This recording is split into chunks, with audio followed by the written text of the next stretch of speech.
Okay, so today we will be discussing the June 2021 IAL F1 paper. Okay, so starting off with the first question. Question number 1, start reading it. Fx equal x cube minus 4, fx equal x cube plus 4x minus 6. Show that the equation fx equals 0 has a root alpha in the interval 1, 1.5. So I think this is quite easy, right? To show the interval, what you have to do. Yeah, simply you need to add a 0 to it. Isn't it? You have to simply put the values. You have to get the value of f of 1 and f of 1.5. Put the value f of 1. So take your calc. So and then you can immediately type the equation x cube plus 4x minus 6. So I'll type the whole thing, x cube plus 4x minus 6, and then you could press the calc button and give x is 1. And so from there I get x is minus, the y value is minus 1. You follow me, right? Your answers agree with this. If it doesn't, if there's some contradiction, let me know. So f of 1 is minus 1. And again, I give the other x value 1.5, which gives me the answer 27/8. Okay, so then how does this prove to me that there is a root? So how does this prove that there is a root? So you all know the rule here. What is it? If there is a sign change. So you all know the rule. If there is a sign change and if your function is continuous, that means if the graph does not break, if there are no asymptotes, then there is going then your graph is going to contain a root if there's a sign change. Okay, so basically we look for the sign change. There's a minus here, there's a plus here. So you can write there is a sign change. So give the reason.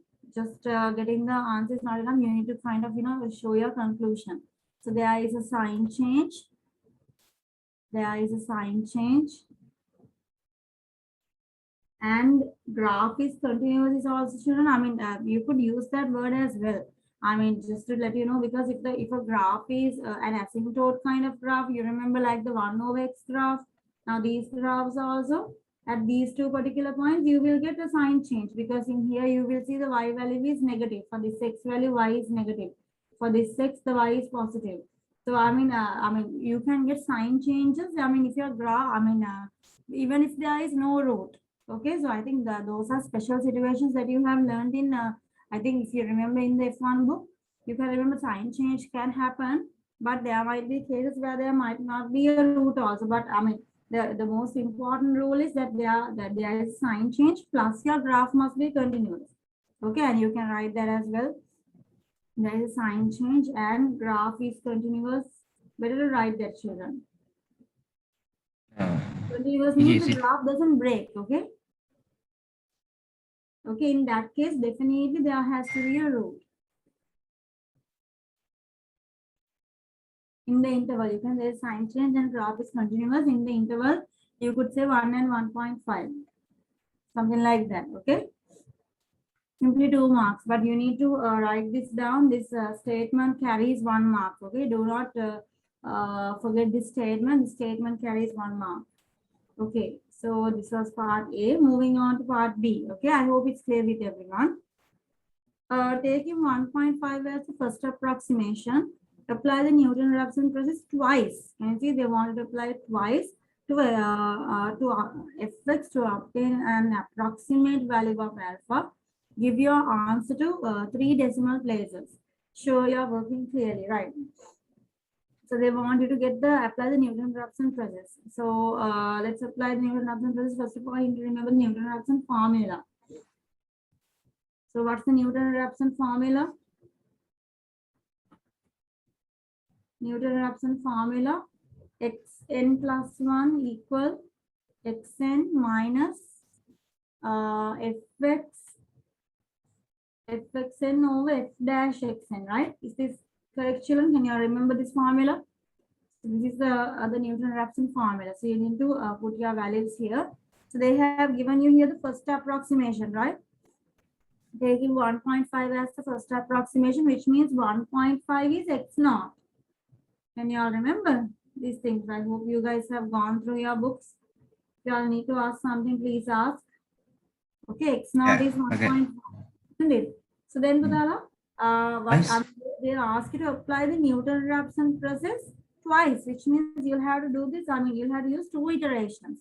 Okay, so you have to use the equation twice. When they say to use it twice, you will have to use it twice, which means now x naught is given to you. First approximation is what we call as of x naught here. So if you use Newton-Raphson process twice for that means you have to first go with x1 and then using it, that is if you use it once, you will get x1. So if you use it twice, you will end up getting x2. If you use it twice, you will end up getting x2. Mm. So let's get started. So I'll use here so we'll use here when n is 0. So when n is not, you get here x1 equal x naught minus fx naught over f dash x naught. Actually, it doesn't matter here this x naught, x1. All that matters is that you use the equation twice. Okay. All that matters is that you use 1.5 here and then you do it once and then you again apply and you do another one time. That's what really matters. Okay. So I'll write here x1 equal. So here we have x naught. Okay, let me write that minus fx naught over f dash x naught. So let's put the values. The first approximation is 1.5. So the x1 is the second approximation. X naught is 1.5 minus f of x naught is f of 1.5 over f dash 1.5. So children, you can see okay, I can get the value of f of 1.5. That is not an issue. I have it in the cal here. So you have to type the whole thing in your cal, isn't it? So fx is x cubed plus 4x minus 6. So you can easily get f of 1.5. Calculate. Just give x is 1.5.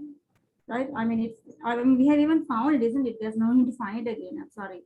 F of 1.5 is 27 over 8. 27 over 8. Yeah, we have found it earlier. Over f dash. Okay, now this is something that we need to find. F dash. So f dash 1.5. 1.5. So to find f dash 1.5, first That's you will what need to we find have f to dash x, isn't it? Yeah. So what is X. f dash x? Yeah, x cube differentiation is going to give you 3x 2. Yeah. 3x Plus 4. Yeah. And now Minus we 0. apply that here. So the best thing is, I'm going to type that also in the calculator. Children, when you're typing this in the cal, now, don't press the on button because you can give this arrow marks and always go behind. Okay? Yeah. Press AC. Yeah, just press the AC button so that it doesn't, it's there in the memory. And then you press the AC button and you can give 3x square plus 4. So you give 3x square plus 4. So you want to find f dash. So this is your f dash x. So f dash 1.5. Cal can give 1.5 for x. So f dash 1.5 is 43 over 4. Okay, that's going to give you 43 over 4. Okay, so then I get here 43 over 4.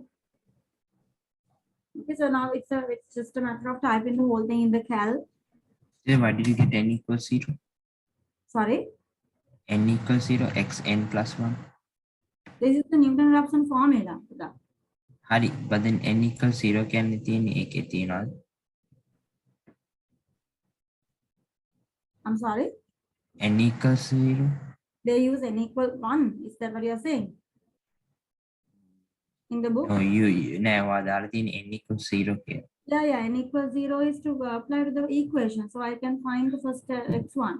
So when n is 0, x0 plus 1 is x1 equal x naught minus fx naught of f dash x naught. I used n equals 0. So it's iterative formula. So when you use the first n value, now the first approximation is given as 1.5. Yeah. So then I have to use n equals 0. Then I can get x1, the next iteration. After x1, I have to find x2. Then n equal 1. So when if you use n equal 1, you end up getting x2. No, yeah. The next time we should use x2, right? Yeah. Next time you should use n equal 1 and get x2. You have to find use the Newton-Raphson process twice. Okay, you have to use it twice. So that means now I'm using this is the first time that I'm using it. So this is the first time that I'm using it. So this is 43 over 4.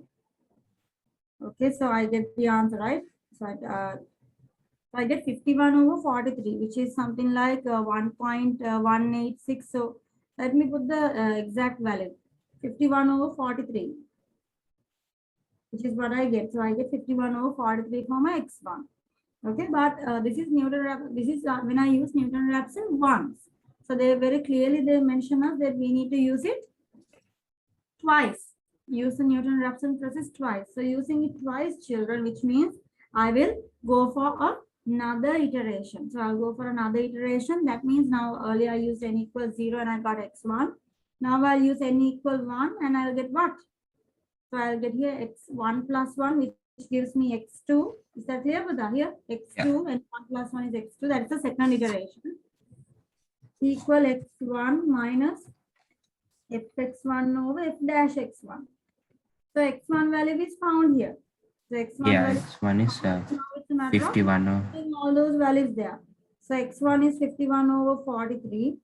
I'm using the exact value so that I'm not losing the significance. fx is f dash 51 over 43, and now it's a matter of typing in the calc. So we have everything is stored in the calculator. So if you don't press the on button, so all of those things are there. Just press the AC button, and when you press the back button, I think you can go back to all those steps. Can you see? So x cube.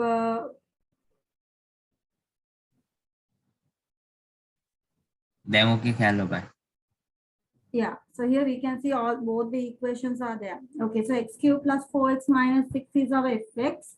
So for that calc, I have to give 51 over 43.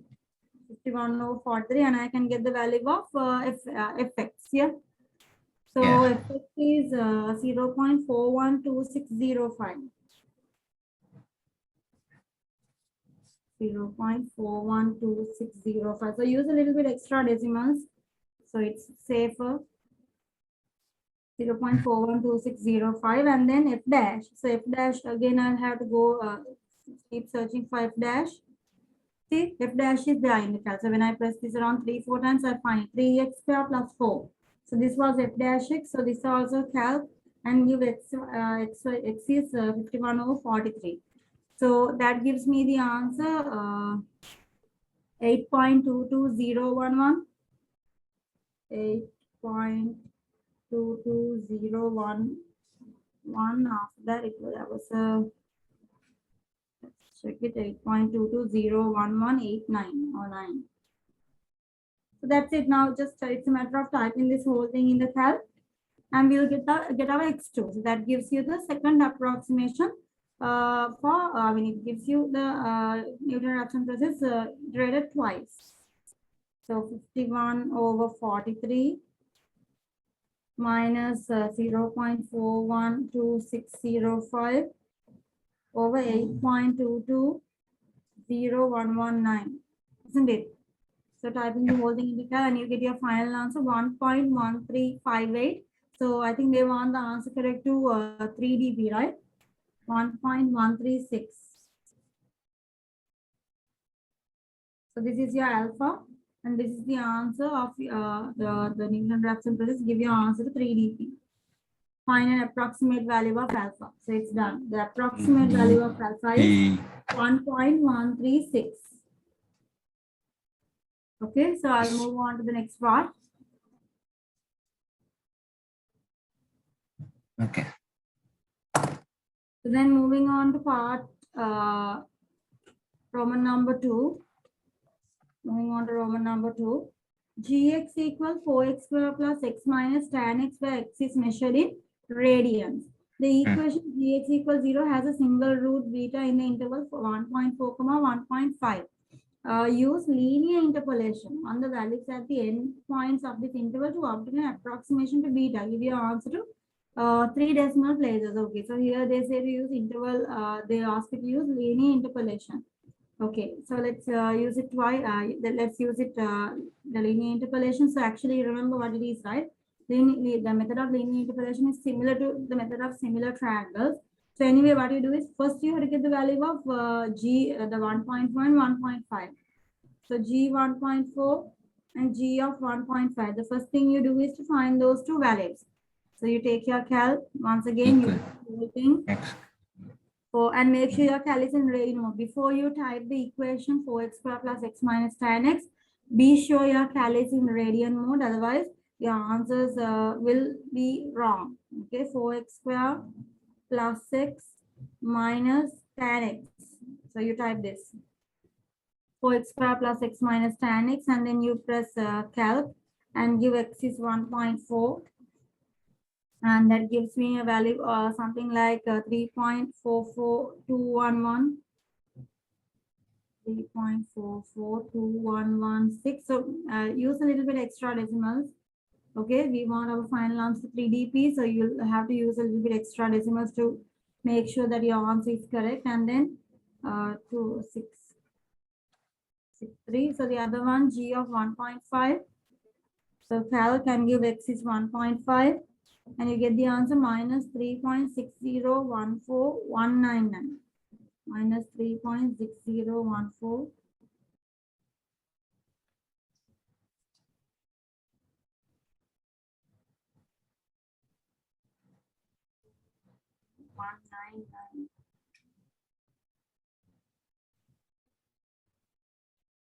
Okay, so use extra decimal, it's better. And then let's use the interpolation, linear interpolation. So how do we do that? So to make it easy, I just draw a small diagram, because we are going to apply a method of that is, something like similar triangles, isn't it? So you apply the values here. So the x value is 1.4 and 1.5, and for x value 1.4, the y value is 3.442. So this value, or the G of 1.5. Okay, and then for 1.5, it's the negative 3 point. All right. Okay, so then what you do is you you join them using your ruler, and then, so this is actually what you're going to find. So this is your x1, the first approximation. Okay, so this is the beta. Okay, the place where your line cuts the x-axis is your root, the beta. The beta, or we say x1. In the textbook they use x1. So anyway, the place where this line crosses the x-axis is the interval. So what we do here is we find the value of this beta by using the method of similar triangles. So let's use similar triangles. 1.5 minus beta. So I'm taking this interval. Can you see? 1.5 minus beta is this interval over a similar interval on the other triangle should be beta minus 1.4, isn't it? Beta minus 1.4 equal, and now again coming back to the first triangle. So now I took this length, so I took the horizontal length. Now I can take the vertical length. However, when you're taking the vertical length, I hope you guys can remember there was something that I told you all here not to confuse yourselves with. Can you all remember what that is? There was something when you're writing the value here that I told you not to confuse yourself with. What was that? Can you all remember? That is, you are going to now here you wrote the x length. Okay, 1.5 minus beta is the x length. Beta minus 1.4 is the x length. Okay, so now I'm again coming back to the first triangle, and I'm going to write another length. So I'm going to write the y length here. So this particular length, you can see it's below the y. It's below the x-axis. So you are having a negative distance here, isn't it? The distance having vertical distance is minus 3.6014199. But we are taking here a distance. Actually, we are using similar triangles. We are using a distance here. So then do not use the negative sign. Okay, don't use the negative sign. We just need the distance. Okay, so don't use the negative sign. That was the rule. I had told you all. And then the other guy, the other triangle, 3.4421163. Okay, so use that. And now it's a matter of typing in the cal. So you could give the whole thing in the cal to solve, or you could cross multiply. Anything, it's entirely up to you all. I think it's a little bit, actually, you could do like this. Let me show like this. So this was G 1.5 5, right? G of 1.5. This is G of 1.4, isn't it? Let me write this as G of 1.5. You understand that this is G of 1.5. You know this is G of 1.4. Okay, let me put like this because I think we can give the whole thing in the cal without actually going through a lot of trouble. Okay, so let me cross multiply 1.5 minus beta times G of 1.4 equal G of 1.5 times minus 1.4. Can you all understand my working? Instead of writing that long decimal, I decided to write the G1.5 and G1.4. I mean, it's the Y value name, the names of the two Y values, right?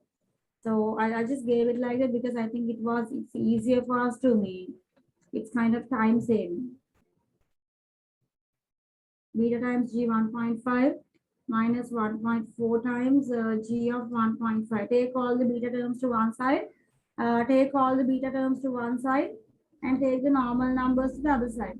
So you get here 1.5 times G of 1.4 plus 1.4 times G of 1.5 equal beta times G of 1.5 plus, I hope you can see this guy comes to the other side as plus beta times G of 1.4. And you'll see what I did here. I brought this guy to the other side and I brought this guy over here. That's what I did. 1.5 G 1.4. This guy came here, so it became a plus. This guy came to the other side, so that became a plus as well. Okay. G 1.4, G 1.5 values we know. So there's nothing to worry here, just to make beta the subject. So you can take beta out from here, isn't it? Can you see G of 1.4, sorry, G of 1.5 plus G of 1.4. Can you see? You can easily make beta the subject because beta is common here now. So you could take beta out and these two guys are remaining. So that whole bracket can go to the other side as a division. Okay.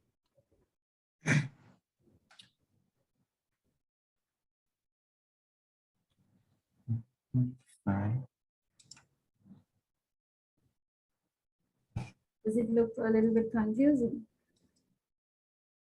If you find that confusing, you could use a huge decimal. The thing was that if you write the whole decimal here, I think you'll be wasting a lot of time.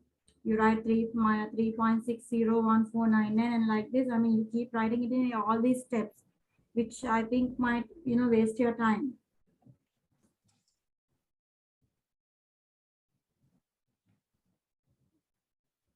Okay, and then you give the whole thing in your calc.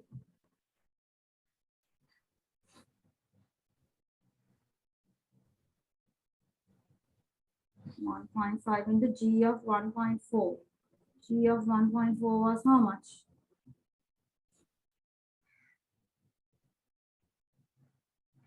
So it's done. So just put the values G of 1.4. 1.5 into 3.4421163 plus 1 to G of 1.5 is, don't give the negative, even though it's G of 1.5. I'm not going to give the negative. Okay, don't give the negative sign. 3.6014199 over G of 1.5, 3.6014199 plus 3.4421163.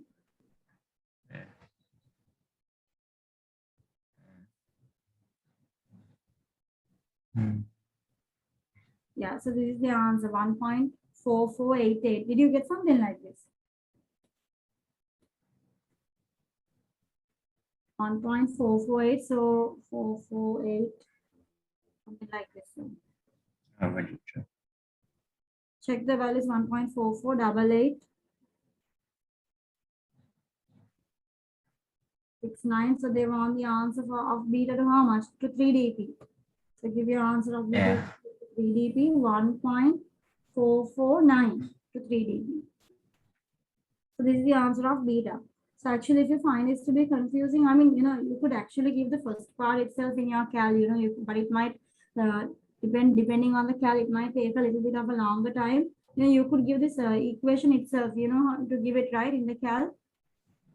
The shift solve, you all know the calculator has a shift solve function. So you can give like this 1.5 minus the beta, you'll have to give it as x over x minus 1.4. I mean, it would save you time, I think, over alpha and the equal sign, and you give here the g of 1.5. You can give here the g of 1.5, 3.601419 without the decimal, without the negative. And then g of 1.4 is, how much is g of 1.4? 3.4421163. 3.4421163. You give this main equation, the first equation. You could give the whole, I mean, that entire first equation in the cal, just the thing is that it might, the cal, sometimes depending on your calculator, it might take a little bit of time to, load it. And then you type the whole thing, okay? So you make sure you double check that everything is correct. Okay, you double check that everything is correct. And then you give the whole thing shift solve. You give shift and solve. Solve for x and it will just give some value. Okay, so just press equal. Oh, it came very easily. Okay, just came. Can you see the answer came? 1.448869. So really, you don't have to go through all these steps actually, because it's honestly a waste of. Is it like you get the mark for that? Yeah, no problem. But you need to write this down, though. This should be written. Without writing this, you can't expect to get marks, isn't it? You have to write this method here. Obviously, you need to find your g of 1.4. That should be found. You need to find your g of 1.5. That should be found. You have to write down this formula, and you could do it with the cal. So that would save time, because I think this is a huge waste of time, all of that. And you can see we can get the answer in the cal in one go. Okay, so there's no issue. You can do it like that. 3.6. Okay, so moving on to question number 2. The complex numbers z1, z2, and z3 are given by z1 equal 2 minus I, z2 p minus I, and z3 is p plus I, where p is a real number. Find z2, z3 over z1 in the form a plus bi, where a and b are real. Give your answer in its simplest form in terms of p. Okay, so this is not difficult. So you just have to do z2 part A, z2, z3 over z1. Z1. Let's apply the values, Patala. So z2 is p minus I into z3 is p plus I over z1 is 2 minus I. So they want you to simplify this this particular expression, isn't it? So there I have put the value z2, z3 over z1. Okay, so z1 2 minus I. And they want you to simplify and give your answer in the form of a plus b, where a and b are real numbers. So they kind of want to simplify this out. So if I simplify this out, the first thing I need to know is, if I want to keep it in this particular format, a plus bi, I really can't have a complex number in the denominator. So denominator. So you multiply that by I value. Yes. So I need to remove this. I need to multiply it by its complex conjugate. You remember the complex conjugate of 2 minus I is 2 plus I. So that if you multiply both up and down by 2 plus I, it removes the it helps you to remove the I component in the denominator. Okay. So now it's a matter of multiplication, isn't it? Okay. So let's multiply p minus I into p plus I. I think I would prefer to use difference of two squares here directly, because this is like, a minus b, a plus b is a square plus b square, a square minus b square, isn't it? A minus b, a plus b is a square minus b square. Similarly, p minus I, p plus I should give you p square plus minus I square.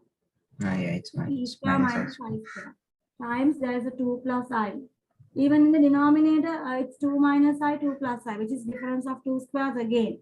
So difference of two squares is u square and right, isn't it? So u square, a minus b, a plus b is a square minus b square. Likewise, 2 minus I, 2 plus I will give you, this is 2 square minus I square. So if you all want, you guys could, 4 manually square over. minus Entirely up to I you all. square is minus 1, right? Yeah, I square is minus 1. So you end up getting here p square minus I square. So we know I square, the rule here is that, isn't it, the complex I is equal to square root of minus 1, which means I square is negative 1. This So is it's the main positive rule 1. that we have in complex numbers. So p square plus 1, and this is going to be times 2 plus I over 2 square is 4. So 4 plus 1, isn't it? So Yeah, it's 4, 5. sorry, 5, actually, 5, 5. no. Yeah, 4 square Yeah, yeah, is 5, 5. minus 1. Yeah, sorry. Because I square is minus 1, there's a minus mark in front, right? Yeah. Here also, I think I changed this sign. Yeah. I square is minus 1. Along with this minus, it became a plus. Positive. So I end up getting here p square plus 1. I think I had to open the bracket there, isn't it? In the denominator, I get 4 minus minus 1 is 5. So let's open the numerator. P square into 2 is 2p square. P square into I is p square I plus 2 into 1 is 2 plus 1 into I is I.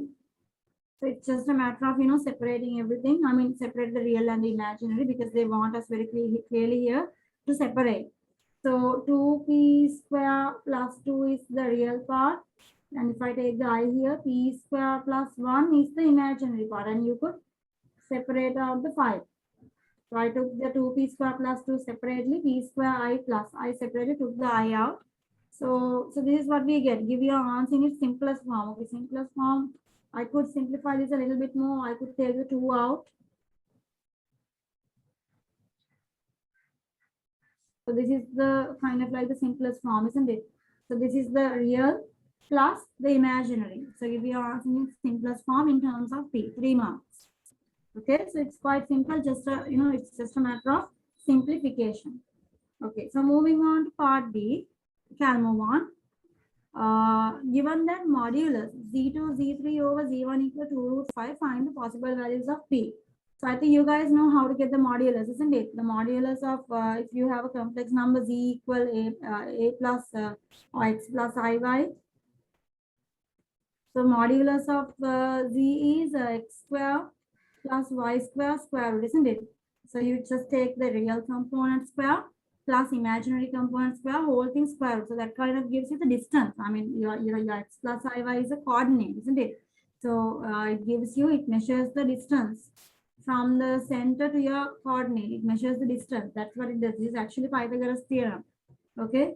So you take your real component, you square it, plus you take the imaginary component, you square root, you actually get the distance to that particular coordinate from the origin. So that's what we mean by modulus. Okay. So then they are asking us here, so these stories are not required. They are asking you here in part B, modulus of Z2, Z3 over Z1. So actually we found the Z2, Z3 over Z1. So Z2, Z3 over Z1 is 2 times P square plus 1 over 5 plus P square plus 1 over 5 times I. So they want to get the modulus of this function and this it's equal to root 5. Okay. So what do you do here? You all know the rule. So if you want to take the modulus of a complex number, you square the real part, you square the imaginary part. So real part is 2 times P square plus 1 over 5. So you square this plus you square the imaginary part, P square plus 1 over 5. Again, you square this part and whole thing square root. Whole thing square root equals 2 root 5. Okay, and then let's now of course it's a matter of working on this. Okay, it's a matter of simplifying this and working on this. I'll remove the big square root. As you can see, we have this huge square root here. So there's a plus mark in the middle. You all know this square and this root. It was the I. Yeah. No, that's Make no an I. Oh no, there's no I. Why? That's why I gave you a simple example. Oh, The real part square plus the imaginary part square. The imaginary part means the imaginary coefficient. You don't take the I here. You don't take I square. So that's a critical error that many people do. You should not do that. Okay, don't take I square and put -1 and do stuff like that. That's totally wrong. So I will be squaring both the sides. Why am I squaring both the sides? I'm using a square to remove the square root. So I'm removing this big square root and taking it to the other side as a square. So that function is totally removed. So now I have this inside function. So 2 times p square plus 1 over 5, whole thing square. P square plus 1 over 5, whole thing square, equal to root 5 whole thing square. 2 root 5 whole thing square is 5. 5 times 4 is 20. Okay. You can get the square here. That's not the issue, right? Now the issue is to solve this. So the square here with the power 2, it belongs to, now there are 3 components inside this bracket, 2, a p square plus 1 and a 5. The power 2 belongs to everyone. So the square of 2 is 4. Then p square plus 1, you get the square. And 5, you get the square, which gives you 25. I hope that's clear with you all. Okay, everyone gets the power 2. 2 square 4, p square plus 1 whole thing square, and 5 square is 25. Plus in here, again p square plus 1 whole thing square over 5 square is 25 equal 20.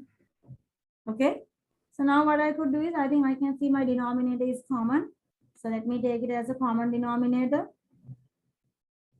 So I can, I get 4 times p square plus 1 square plus again p square plus 1 square. I don't know whether you guys can see this, okay?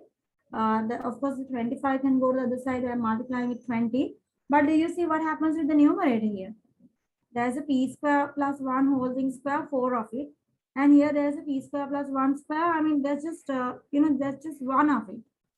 I don't know whether you guys can see it, but these two are like terms. Same, right? They are the same. They are like terms, which means you can add them. You can add them. So 4 of this plus 1 of this should add to 5 of it. Exactly. Should add to give you 5 of it. So you took the 25 are. Yeah, we can send the 25 to the other side.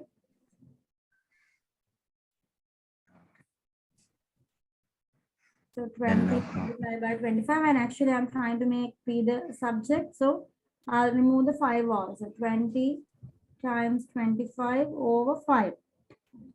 So then I get here p square plus 1 square. 20 into 25 over 5, how much is it? You can type in the cal. 5 times 1, 5 times 5, 25. I get here 100, isn't it? So I get 100. And then the next step is to remove the square. The next step is to remove the square. So p square plus 1. When you remove the big square here, the power 2, it goes to the other side as square root 100. So remember to put the plus or minus. So p square plus 1 equal plus 10, plus or minus 10, right? Square root of 100 is 10. Okay, and then you need to get the p square value. So p square plus 1 equal plus 10, or p square plus 1 equal minus 10. I think you can see that the minus 10 is not, it's not probable. They say here p is a real number, right? Do they say find the possible value? We are answering in terms of p. Where p is a real number here. They use the word where p is not a complex number. P is a real number. Okay, so that means y'all should understand that it's not going to be possible to solve p square equal minus 11. Why? Because this will give you a complex answer for p. So square root of negative 11 is a complex root. Isn't it? Square root of a negative number is complex. This is, they say p is real. P is real, therefore it's not possible.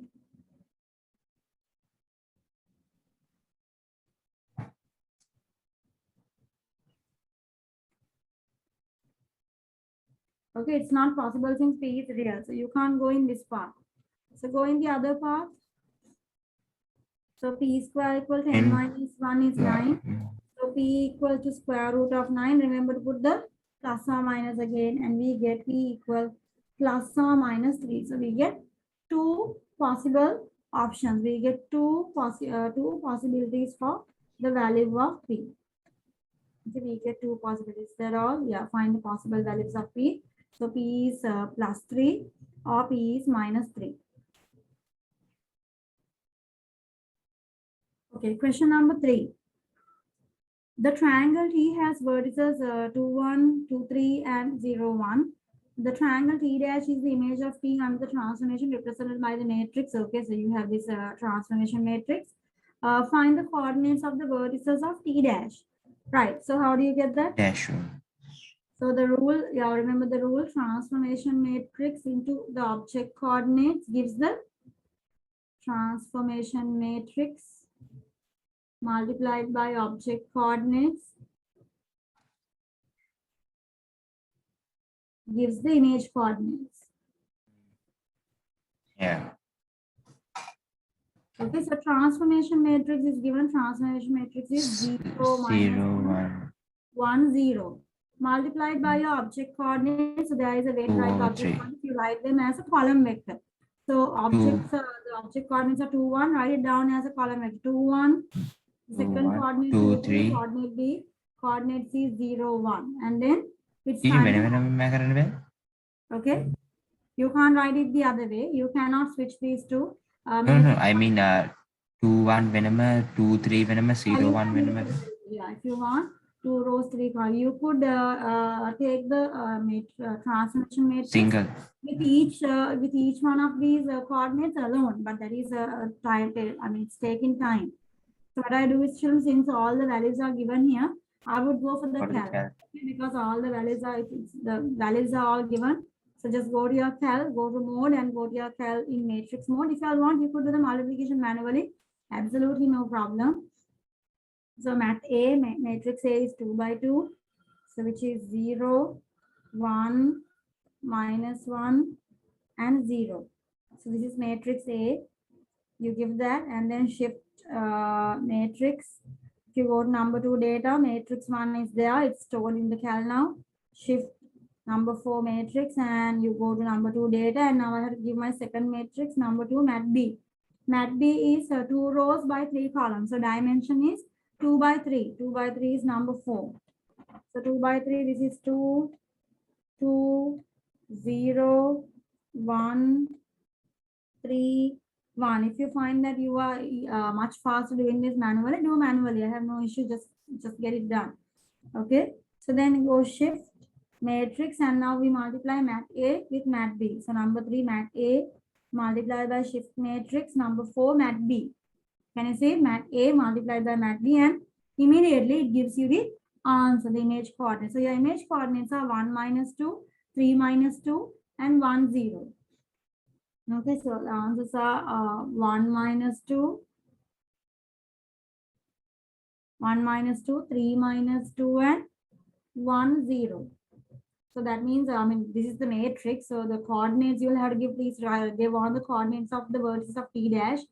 1, minus 2. So write the coordinates.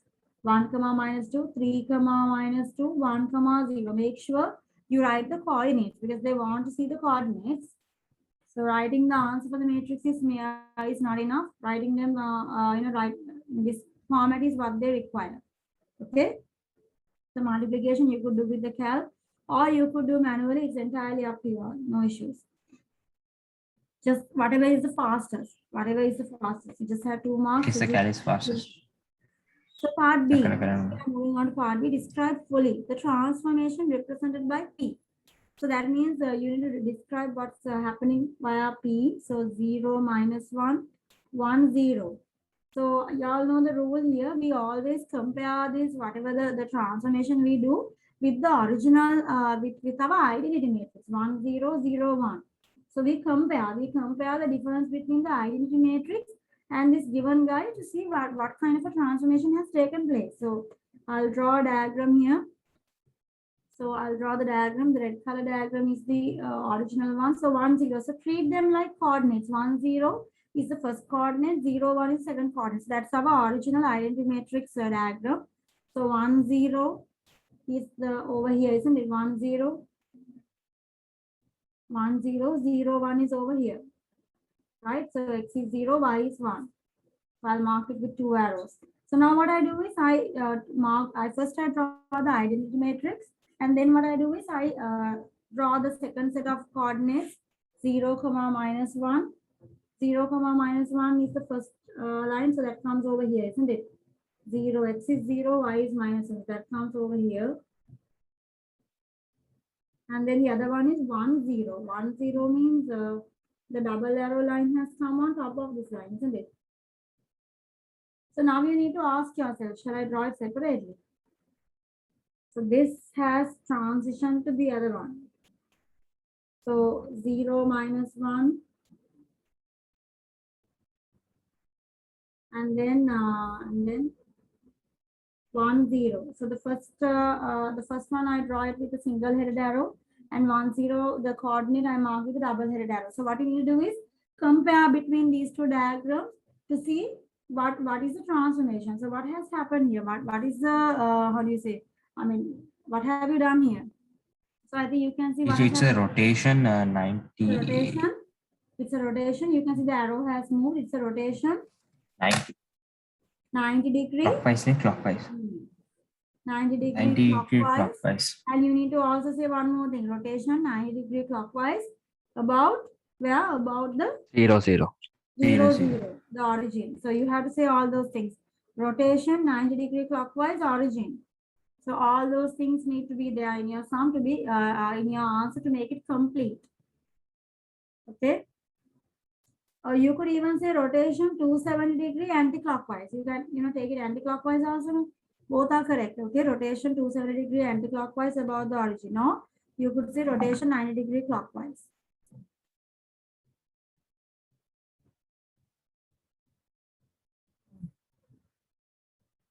Okay, then the next one. Moving on to the next part.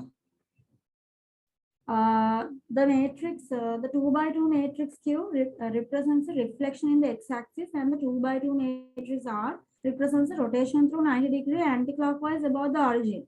Write down the matrix Q and the matrix R. Okay, so these are things that you should be really familiar with. The first one, matrix Q represents a reflection in x-axis. Okay, so what do you do then?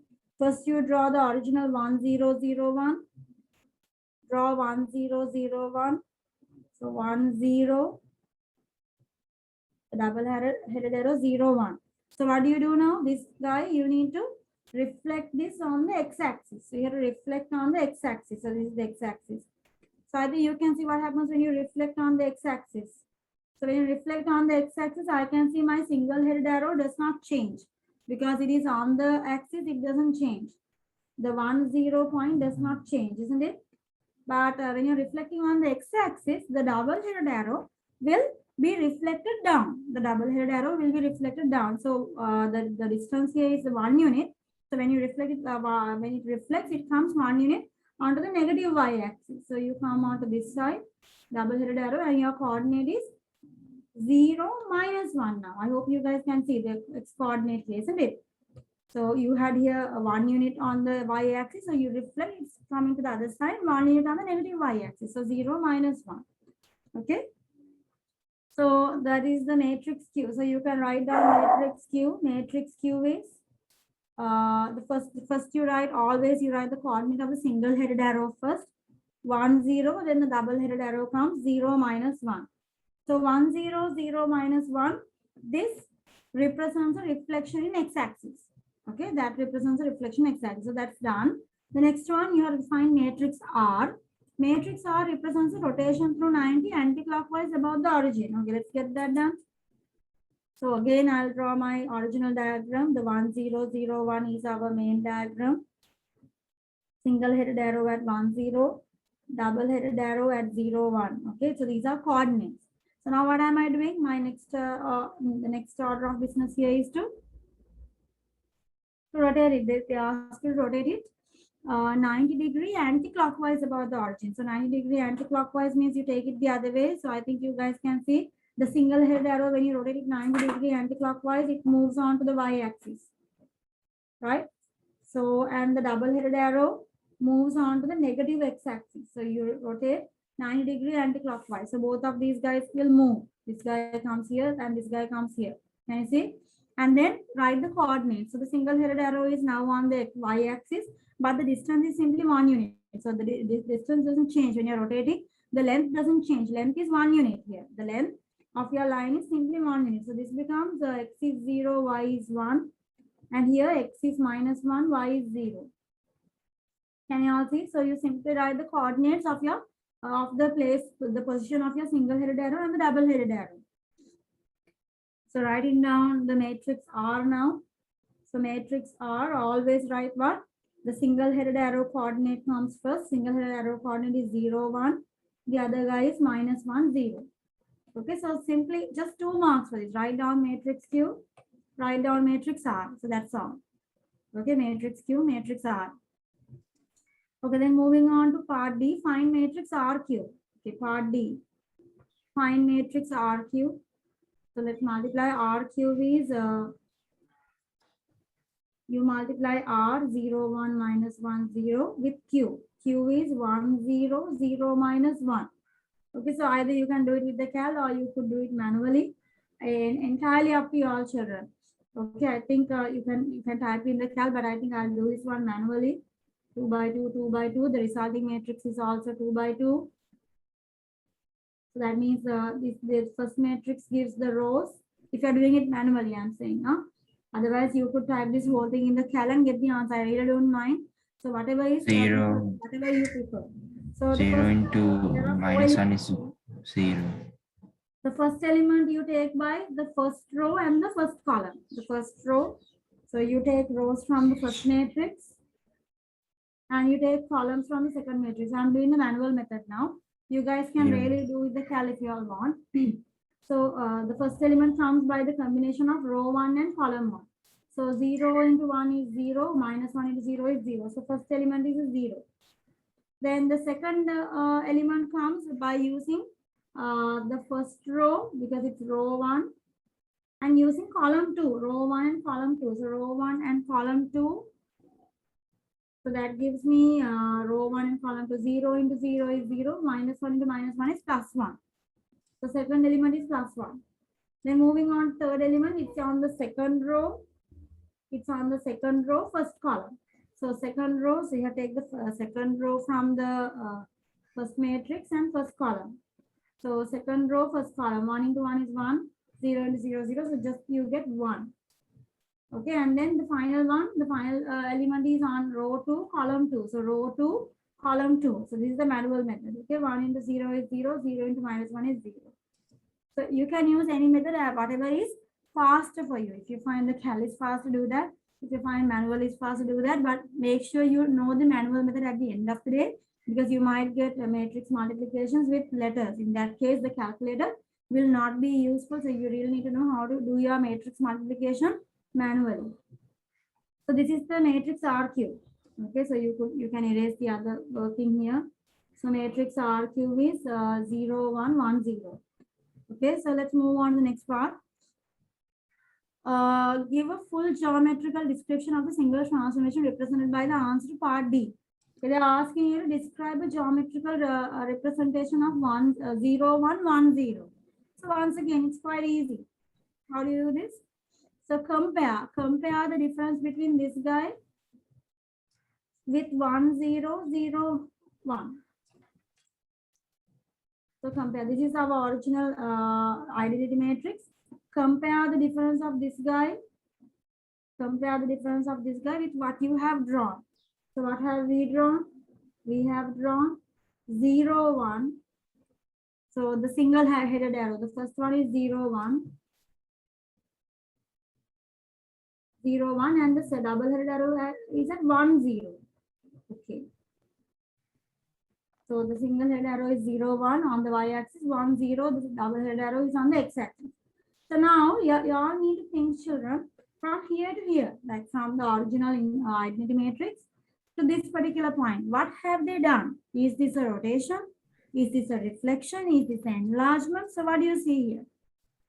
Can you guess what has happened? I think you can see these two guys have switched, isn't it? The single arrow has on the x has come to the y. The double arrow, the double-headed one has come to the x. So what do you call this? What do you call this kind of a transformation? What is this? When the people switch coordinates, when x, y switches, because you can see it's 1, 0 has become 0, 1, 0, 1 has become 1, 0. The x, y coordinates have switched, isn't it? So when your XY coordinates are switching, can you remember what it is? You have learned in P3 also.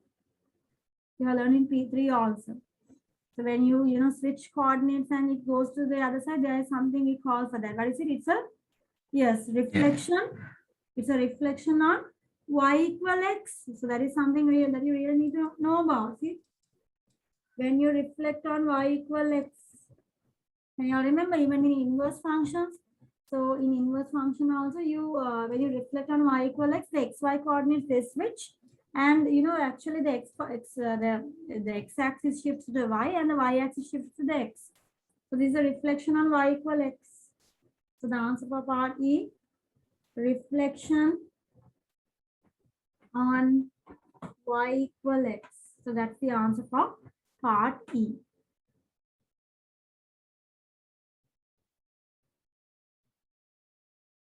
Okay, so question number 4. A rectangular hyperbola H has the equation xy equal 25. The point P, phi t, 5 over t is a general point on H. To show that the equation of the tangent to H at P is t square y plus x equal 10t. So this is basically P1, isn't it? You need to get the tangent. You have to get the tangent to a certain point. So you have your rectangular hyperbola. And basically what they wanted to do is they wanted to find the tangent to a certain point. Okay, so you have a point here and they wanted just to get the tangent. This is the point. You have to calculate the, get the tangent. Okay, so what's the basic principle of finding a tangent? Obviously, you have to get the gradient, isn't it? Dy by dx is the gradient of the tangent, isn't it? So I'll get dy by dx here. Xy equal 25. So this is basic P1. So y equal 25 over x. Shall I write 25x to the power minus 1? 25 over x. X is in the denominator and I'll bring x up as a negative power, x to the power minus 1. Okay. Then you can get dy by dx. Then you can get dy by dx, which is, when you differentiate, what do you get here? Can you see? The minus 1 comes to the front. Minus 25 x to the power minus 2. Is this okay? Please, let me know if there are any doubts, okay, if there are any issues. So minus 25 x to the power minus 2. That's fine, right? Minus 25 over x square. You could keep it like this as well, x to the power minus 2. So you could bring the x square down to the denominator and make it a positive power. And now you need to get the gradient of your tangent. Dy by dx is the gradient of the tangent. So we have a very specific point here. They ask you to get the tangent at the point phi t, 5 over t. So replace the x with phi t, replace the y with 5 over t. So you can see in your dy by dx equation, I only have place to put x. So let me put x minus 25 over x square. X square is 25t whole thing square, isn't it? Replacing x with 5t, I'm sorry. Replacing x with 5t, not 25t. Okay, so then simplify this.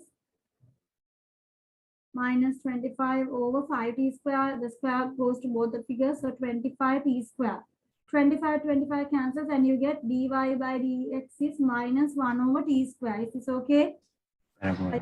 Clear on this, and then what do you do? To get the equation of the tangent, you use y minus y1 equal gradient x minus X x1. minus x1. Yeah, y minus y1. So, the coordinate is given here, 5t, 5 over t. So, this is the x coordinate, that's the y coordinate. So, y minus y1 is 5 over t equal gradient. Gradient is minus 1 over t square. X minus x1. x1 is the x coordinate, which is 5t. Okay, and then it's a matter of simplifying and getting the show that. Okay, so let's work on this. So I'll bring the t square. I'll bring the t square to the other side. So t square will multiply with y minus 5 over t. The other bracket will multiply with minus 1. Okay, so you could. So let's simplify t square y here. So t square y minus t square into minus 5 over t. T square into minus 5 over t, you can see a t will cancel off, isn't it? So I write like this, but you could do this in one step. Here minus 1 into x is minus x, minus 1 into minus 5t is plus 5t. So this is t square y minus, this is just a 5t minus x plus again a 5t. So look at the show that I said, see the way they have arranged. They have 10t on one side, t square y plus x on one side. Okay, so that means I'll bring this minus x here and I'll bring the minus 5t there. So t square y plus x equal minus 5t minus 5t, that's plus 10t, which is our show that, which is the show that. Okay. So moving on. So you guys, I hope you guys are done. Okay, moving on. The distinct points Q and R. The distinct point. Distinct means what? Distinct means different.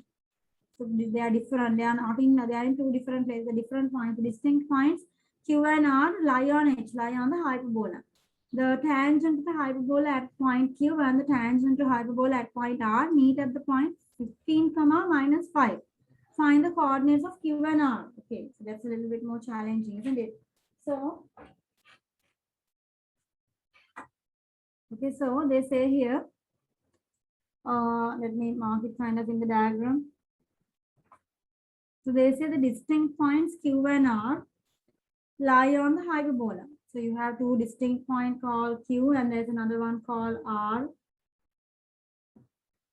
And they say, they are saying the tangent to the hyperbola at the point Q and the tangent to the hyperbola at the point R. So that means you draw the two tangents here, isn't it? So I'm just drawing a rough diagram, okay?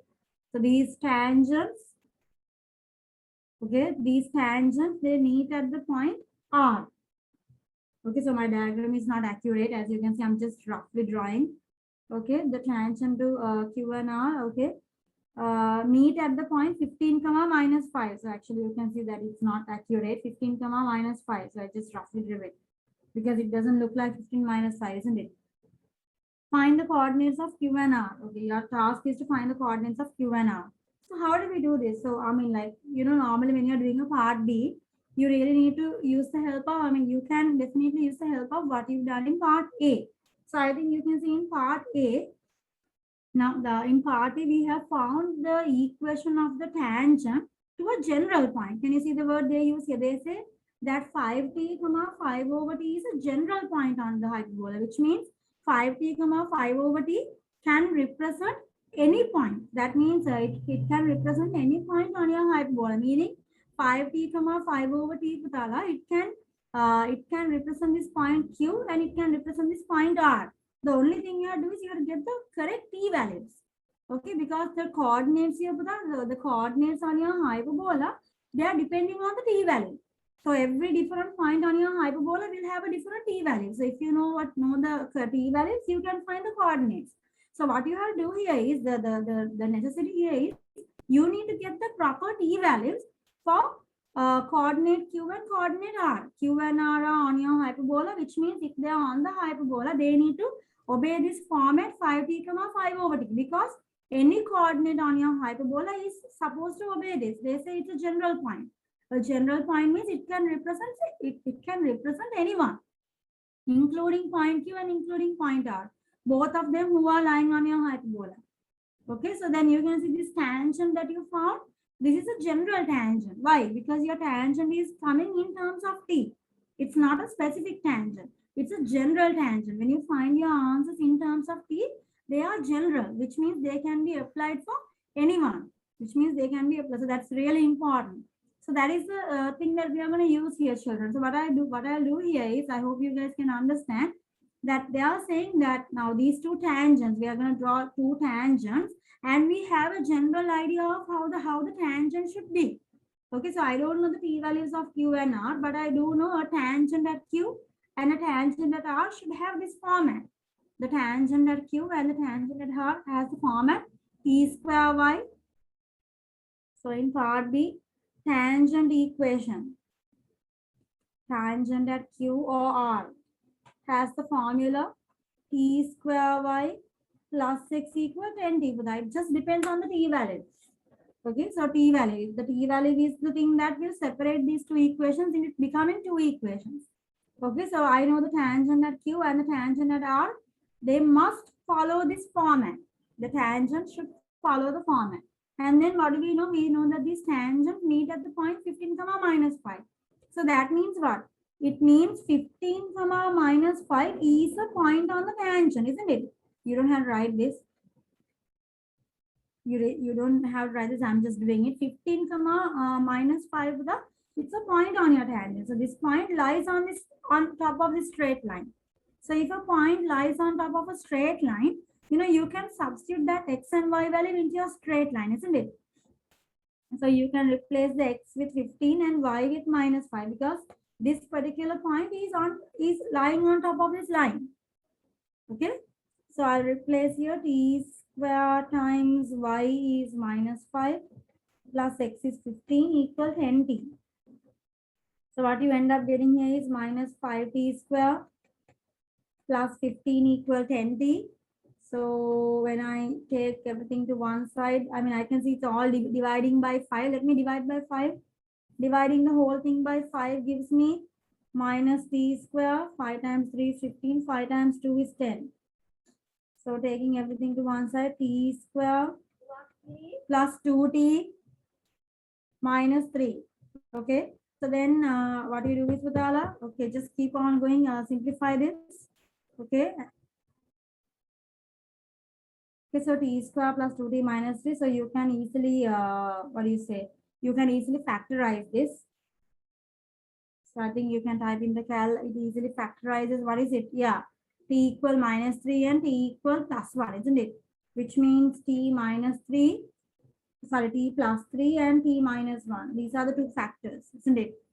So making each factor equal to 0, t equal minus 3 or t equal plus 1. So these are the two t values. So now, you're done with it. So you can see we found the two t values that we really needed. So the one t value corresponds to point Q. The other t value corresponds to point R. That's all. So they asked me to find the coordinates of Q and R. So coordinates of Q and R follow the general format. General format is 5t comma 5 over t. So 5t comma 5 over t is the general format. So just put the t values with it and you get the two coordinates. So when t is minus 3, so when t is minus 3, your coordinate will be what? 5 into minus 3 is minus 15. 5 over minus 3, which is minus 5 over 3. And when t is plus 1, it's going to be 5 into 1 is 5, comma 5 over 1. Right? 5 into 1 is 5, comma 5, yeah, which is 5. So 5, comma 5 and minus 15, comma minus 15 over 3. So these are going to be the two coordinates of Q and point R. Okay, so find the two t values can help you to find the two coordinates. Okay. Okay, so moving on to question number 5. Fx equal 9x square plus b times x square minus 8x plus 10b plus 1. So you can see they are factorized, right? It's fully factorized here. So what are they asking you here? Find the 4 roots of fx, giving your answers in terms of d. Find the 4 roots of fx, giving your answers in terms of d. Okay, so let's get it done. How do you find the roots? Obviously, at a root, what's happening?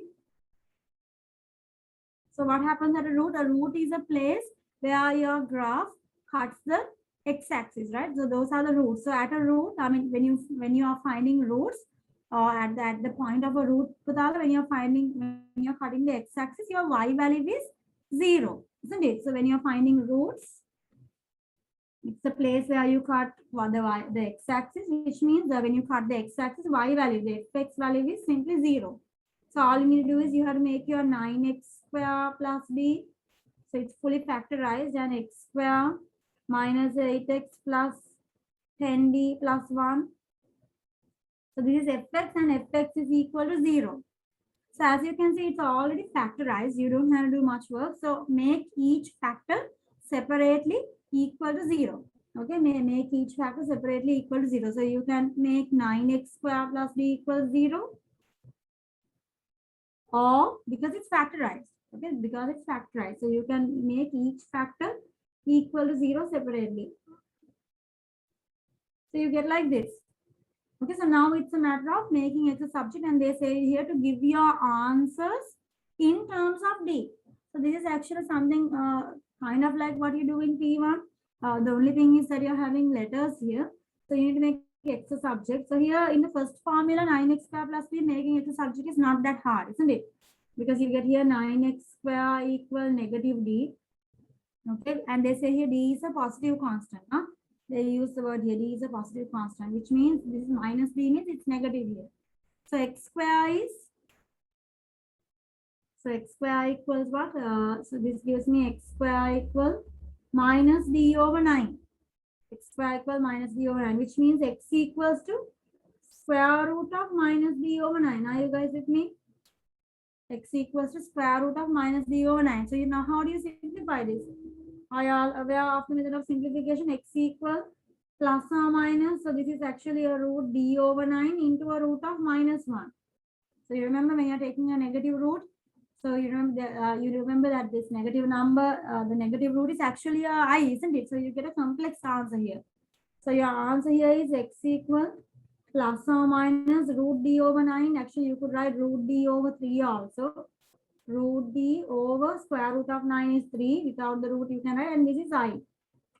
These are two answers for x. X equal root di over 3 or x equal negative root di over 3.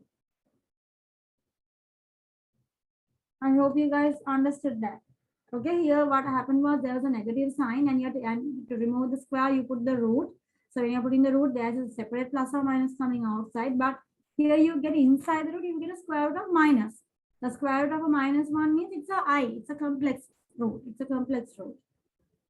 So square root of D, that doesn't change. Square root of 9 can be written as 3. So and the square root of the negative 1 is I. So you end up getting plus or minus root D over 3I. So that I separated two answers. That's two answers.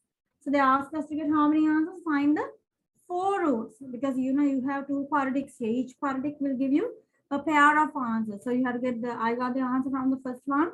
Now I have to get the pair of answers from the second one. So how do I solve the second quadratic equation? You can see here D is unknown. So you can't use the help of your calculator or do anything like that. So how can I solve this particular quadratic equation? What is the best way? Can I factorize this?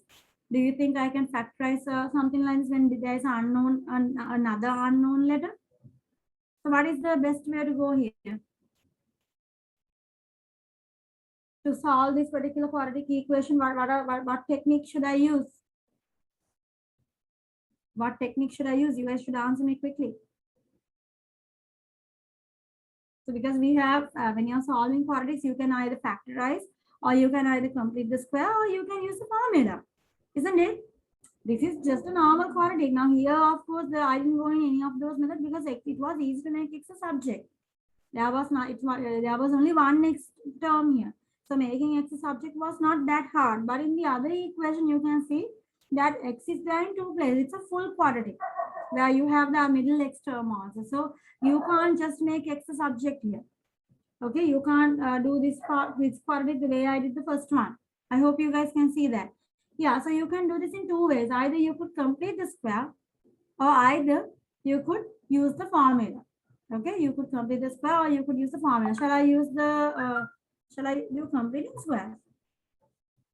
I feel like completing square is easier. Okay, that's a You're gonna insert one yeah. X over there. Anani? Sorry? D. This one, in this answer. Yeah. Yeah, so what's the issue? So no, it can be put an D over there, or D can we substitute something? No, you can't. The substitution of D happens in part B. Here, given D equals 4 happens in part B. Now, you can't do anything for D. They say give your answer in terms of D. Your answer should be with D. Yeah. Okay, so you can't do anything for D. Let the D be there, because D is supposed to be a part of your answer. Okay. So now let's solve the second equation. So this I can use the formula of completing squares. So I think I prefer to use completing squares. I mean, formula is also fine, Aditya, no problem. Because that was a suggestion. I think completing square is easier, right? Because you just need the first two guys and this is not involved in completing squares. So open bracket x, instead of x square, you write x minus half the value of 8, which is 4, close bracket square, and a minus and square of 4, 16. So this is the completing square of x square minus 8x, right? So P1, x minus half the value of 8 is 4, close bracket square. Definitely it's a minus here, and square of 4, 16. So this is the completing square. And then separately you have a 10d plus 1. So it's all a matter of now what? Making this x the subject. So now x is there in one place. I can make x the subject now. So x minus 4 square, bring all those guys to the other side. Minus 16 goes as plus 16. Plus 10d plus 1 comes as minus 10d minus 1. Okay. So this becomes x minus 4 square equals 16 minus 1 is 15 minus 10d. Okay, that's 15 minus 10d. Now it's time to remove the square. So removing the square, you know what it gives? It gives you a square root. So square root of 15 minus 10d, and remember to put plus or minus. Okay, when you're putting the square. So that gives you the two answers. So next you bring the minus 4 to the other side. You get here x equal minus 4 comes as plus 4 plus or minus square root 15 minus 10d. So here these are the other, this is the other set of answers, the second pair. So your second pair is x equal 4 plus root 15 minus 10d, or your other one is x equal 4 minus root 15 minus 10d.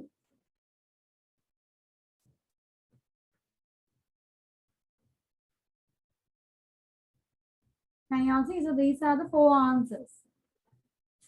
So you have four answers for your roots, and all these answers are coming in terms of D. All the answers are coming in terms of D. So that's what they want. That's what they want. Okay. So I'll move on to next part.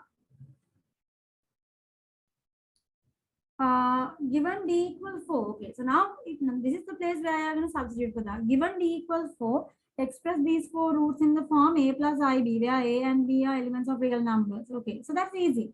I think the hardest part here was to do part A. So part B is quite easy. You have replaced d with 4. So part B, replace d with 4. So x equal, so d equal 4. X equal root 4 over 3i. So that is how much? X equal root 4 is 2, right? So 2 over 3i.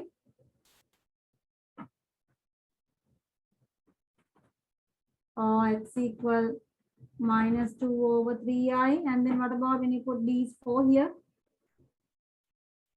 What do you get? 4 minus root 15 minus 4 plus root 15 minus 10 times 4. Can I know the answer here? So that gives you 10 times 4 is 40. Then 15 minus 40 is, that is, okay, right? I'm correct, right? These 4. 15 minus 40. That gives me minus 25, right? I'll just put the plus or minus here. You have both these options. Okay, I'll combine them together because the values are the same. I mean the inside value, so it's a negative root 25, which means x is plus or minus 4 plus or minus negative root 25 is 5y. So that means the other two values for x are x is 4 plus 5y and x is 4 minus 5y. Okay, can you see the four answers?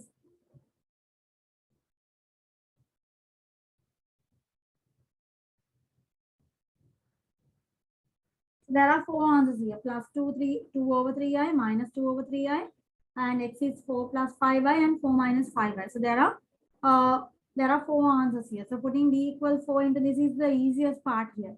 Getting those answers in part A was the hard part, isn't it? Okay, so this is clear, right? This is not hard. Okay, then next one, show these four roots on a single Argand diagram. The Argand diagram is not something that's difficult in part C. in part C, just draw Argand diagram. You all know real axis is X, imaginary axis is Y. Isn't it? Real axis is X, imaginary axis is Y. This is real. This is the imaginary. So the first term is X equal 2 over 3i. So 2 over 3i means it's 0. I mean 0 plus 2 over 3i, which means the real part is 0. Imaginary part is 2 over 3. Plus 2 over 3i. So 0, 2 over 3. This is the first coordinate.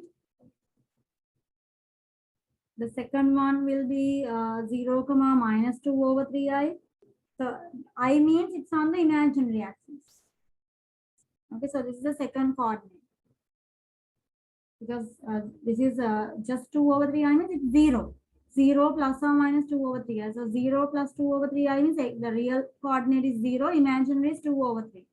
In here, real is 0, imaginary is negative 2 over 3. So these are the first two, the representations. Next one, 4 plus 5y. So real part is 4. Imaginary part is plus 5y. 4 plus 5y. So that comes somewhere over here, right? So this is 4 plus 5y.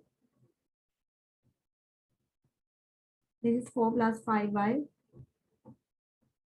And the other one is 4 minus 5y, which means 4 in the real and minus 5 in the imaginary.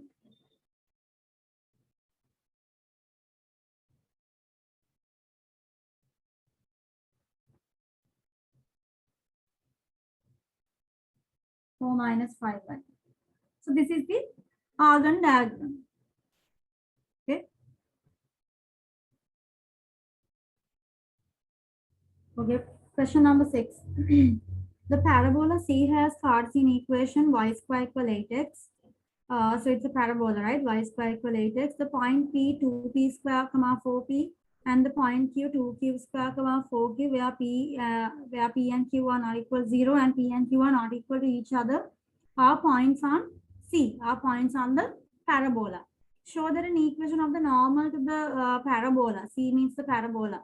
Okay, show that the normal to the curve, normal to the parabola at point P is this. Okay, so that's not something that's really tough. You can just get it done. You know, parabola is something that looks like this, right?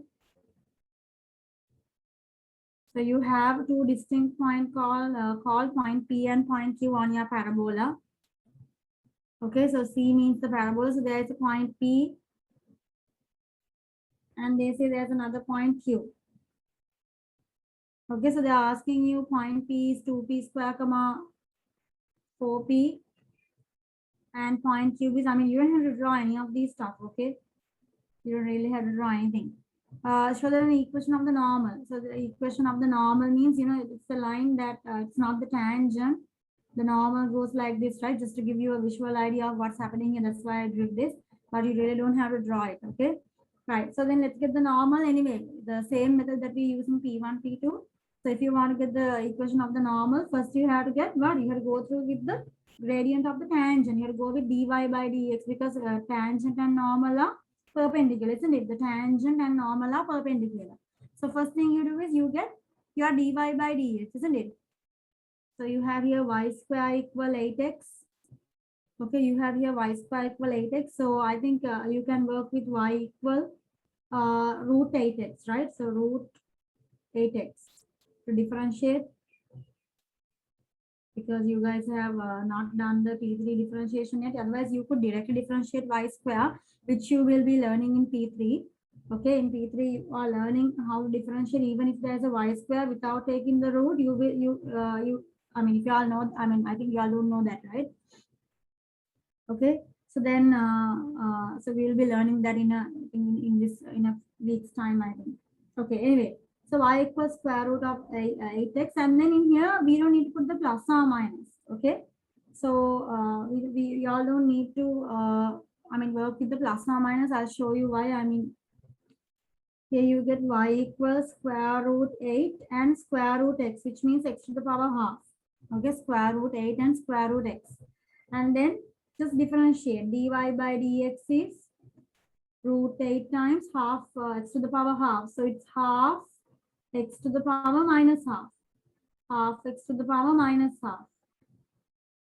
Half x to the power minus half, and then all you need to do here is the give the values here. So wait, let me simplify this a little bit. I think root 8 can be simplified, isn't it? Root 8 is 2 root 2, isn't it?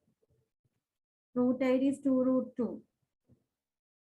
Yeah, root 8 is 2 root 2 into half times x to the power minus half is 1 over x to the power half. Is that okay?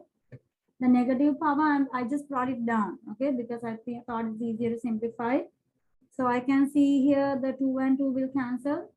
The 2 to 2 will cancel here. And root 2 is remaining up. And x to the power half is remaining down. Okay, x to the power half is remaining down. And then what you do is you need to put your x value here. So I need to find the normal at the point P. So at the point P, coordinate is x is 2p square and y is 2p. Y is 4p. So what you can do is replace the x with 2p square because I want the gradient at that specific point. Isn't it? Now this dy by dx gives you the gradient of the curve at any given point.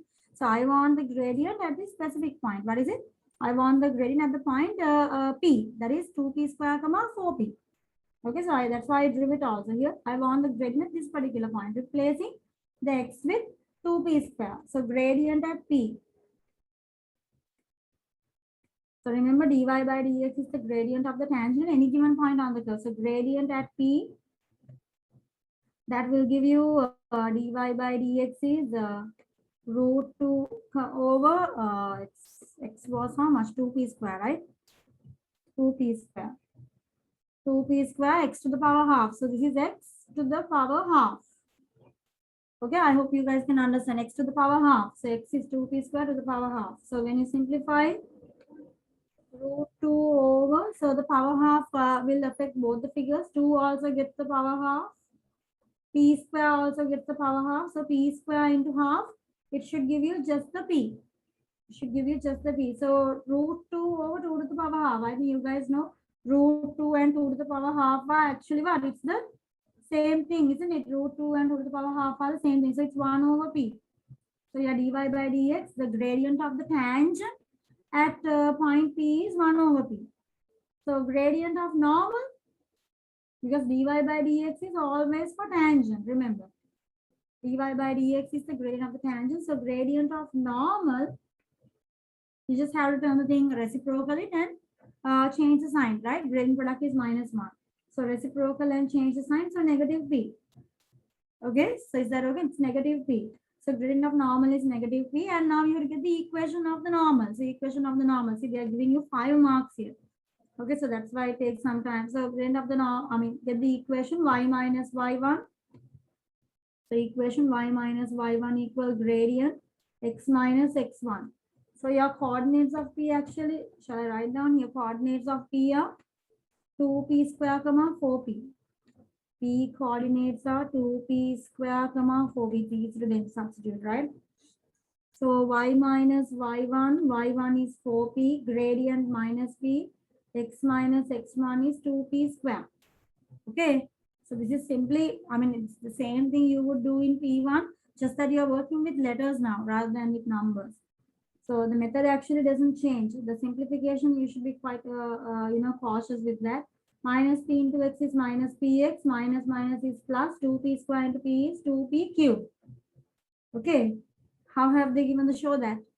Y plus px is on one side. According to them, y and the px is on one side. This guy is on the other side. So just arrange. So y plus px equals 4p plus 2p cube, which is the show that, right? 5 marks. So 5 marks for this show that. Y plus px equal 2p cube plus 4p. So I have that. Okay, so the tricky part here is the differentiation and then putting the x value, especially dealing with x to the power half. Okay, so I think you will be learning some easy tricks in P3 when you're, in a few weeks time you'll be learning. So you could apply that rule. I think when you come to that stage, there is a very easy way to differentiate y square, which you will be learning in a few weeks time. So if you all know that P3 technique, go ahead with that. Okay, because that will be a lot easier. The differentiation will be a lot easier when you learn that. Okay, so anyway, that will be in that will be coming later. So anyway, I hope you you can differentiate by using this method also, but you have to deal with x to the power half. So just be careful when you're substituting and get the gradient of the tangent and then get the normal and use the y minus y1 equal gradient x minus x1 equation. Okay, so I'll go to the next part.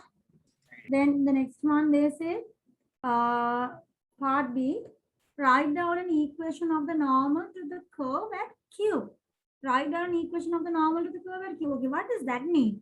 So, and just whenever you are doing a sum, always give attention to the amount of marks they are giving.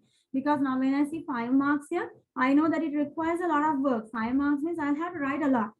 Okay, but when it's 1 mark, that means the answer is, children, it's going to be pretty obvious. That means you don't have to do working here. So now you can see we found the equation of the normal to the curve at P. For 5 marks, we went through a lot of trouble and we got this show that. So in part B also, they want to again find the equation of the normal to the curve at point Q, but they have only given you 1 mark. Okay, so that should give you the hint that you really don't have to go through all this pain again. So if you go through that, you will actually not get the marks. Okay, you won't get the 1 mark because in 1 mark means they expect the answer to be given directly. So can you tell me how the answer comes here? Do you see the normal to the point Q? How do you think the answer will come? Can you all guess? So what's happening here, children? So you can see point P and point Q are both on the parabola, which means dy by dx. You change all the letters. Yeah, and you can see point P and point Q. I mean, the figures are the same, just the letter difference. 2p square here is 2q square. 4p, it's 4q.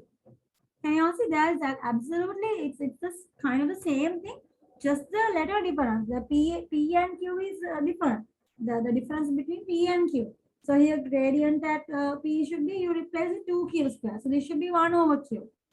Can you see? That will be 1 over q. This equation you substitute 2q square comma 4q. So you will get the same answer actually. You will get the exact same thing. The only thing is the p will be switched by q. Okay, so there is nothing to do here. I mean, you really don't have to work hard or do anything. So for part B, the normal at the point Q is y plus, instead of px, put qx. Y plus qx equals 4q plus 2q cube. That's all, children. Just 1 mark. No need to show any working. There's no need to show any method. In 1 mark, it's simply that. That's it. You shouldn't go to do anything extra because you will just end up losing marks, not even getting the 1 mark. Okay. So that is obvious for when it's 1 mark. Okay. Now next you can see we have some a little bit of a hard work coming up. Part C, again a 5 mark question. Okay. Shall we go to that? The normal to the curve at P and the normal to the curve at Q meet at the point N. Okay. So now they're talking about a meeting point. So these normals, the normals to Q and the normal to this, they meet at this point N. So this is my rough diagram, okay? So normal to point P and normal to point Q, they meet at the point N.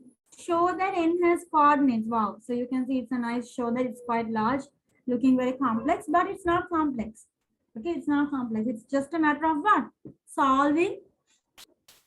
What is it, Pudala? How do you get the coordinates of N? Tell me now, when you look at this, you should not be scared. Don't be scared when you look at that. Don't be scared. Simultaneously solving the normal. Solve the pair of the tangent. Now you want to find the place of the 2 tangents mean. You have the equation of both the tangents. So the tangent equations are y plus px equal to p cube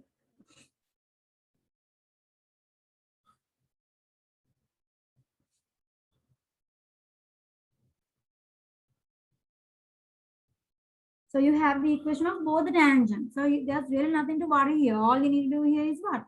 So it's a matter of solving a pair of simultaneous equations and get the point N. That's all, children. Simply, I mean, simply as simple as that. So what I could do is I could use substitution. For example, from the first equation, I could easily make y the subject. So y equal 2p cube plus 4p minus px. Do you agree? Y equal to p cube plus 4p minus px, where I took the p plus px to the other side. So I got that. And now what I could do is I could replace that y over here. Can you all understand? Substitute. y plus qx. So y is the 2p cube plus 4p minus px. So this is y plus qx equal to q cube plus 4q. Can you all understand? So I did not do any kind of rocket science thing here. What I just did was I just made y the subject from the first equation. I took that y and I substituted that over here. And I wrote the whole thing again.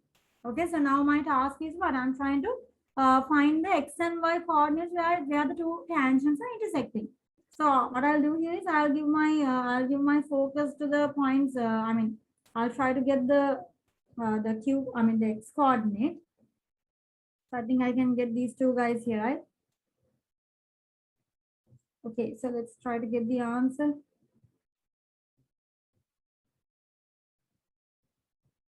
Okay, right. So when I get the answer here, minus px, I need to get the show that plus qx. So I'll keep the x terms on one side and bring the others to the other side. 2q cube plus 4q minus 2p cube minus 4p. Is my answer different from the show that? It's a slight difference right there. Let's see. Anyway, let's see. Let's give a try with it. I'll take the x out. I get minus p plus q. And here I get 2q cube minus 2p cube plus 4q minus 4p. Wow. Okay, so Sharon, I think you will need to know some serious simplification here. Okay, so I think you will be learning some. So I'll change this to minus p plus q is q minus p. I think you guys are okay with that, right? So I'll make x a subject.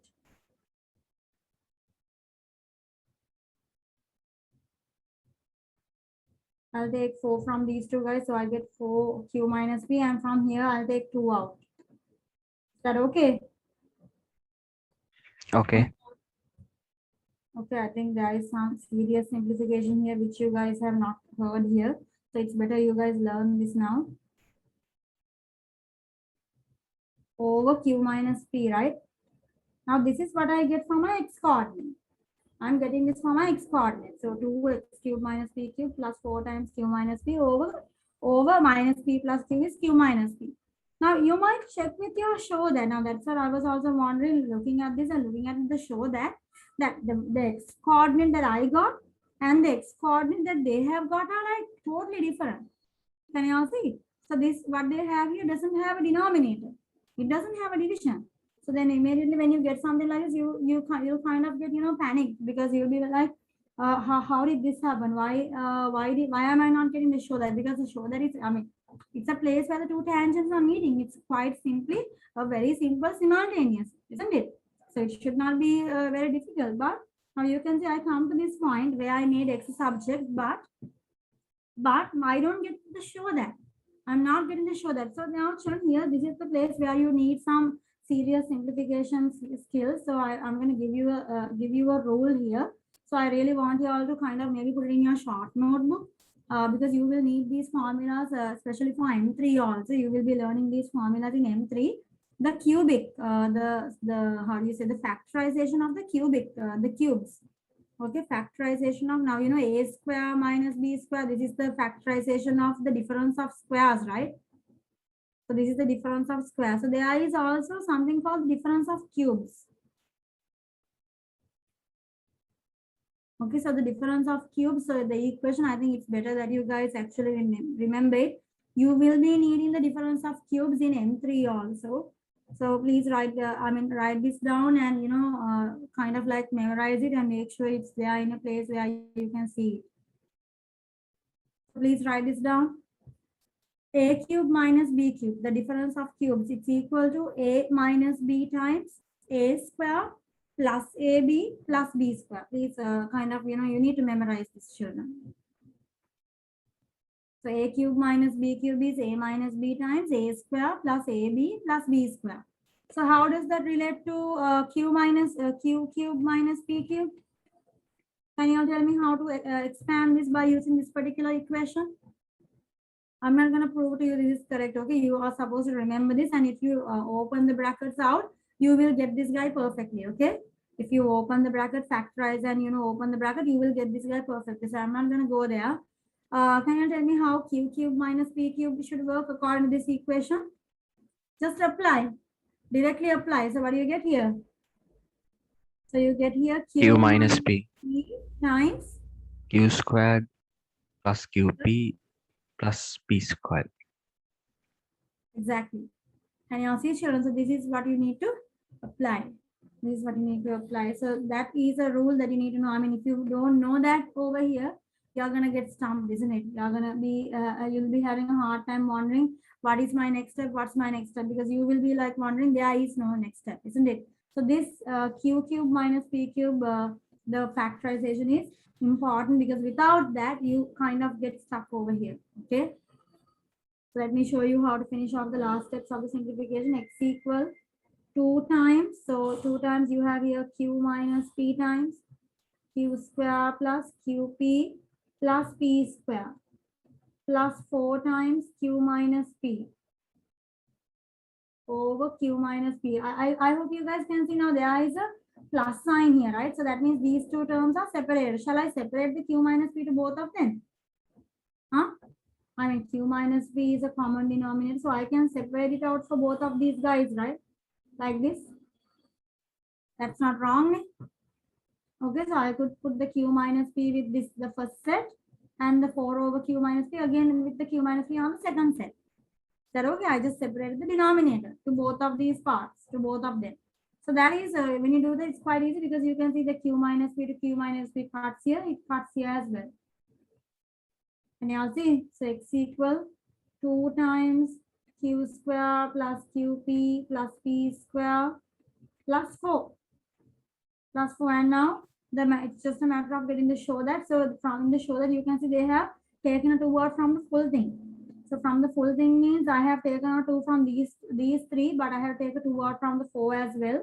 So if I take a 2 out from everyone, x equal taking 2 out from everyone, q square plus qp plus p square plus 2 times 2 is 4.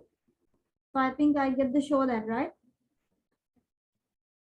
Yeah, right. P square plus PQ plus Q square plus 2. I mean, the order is a little bit different, but that's fine.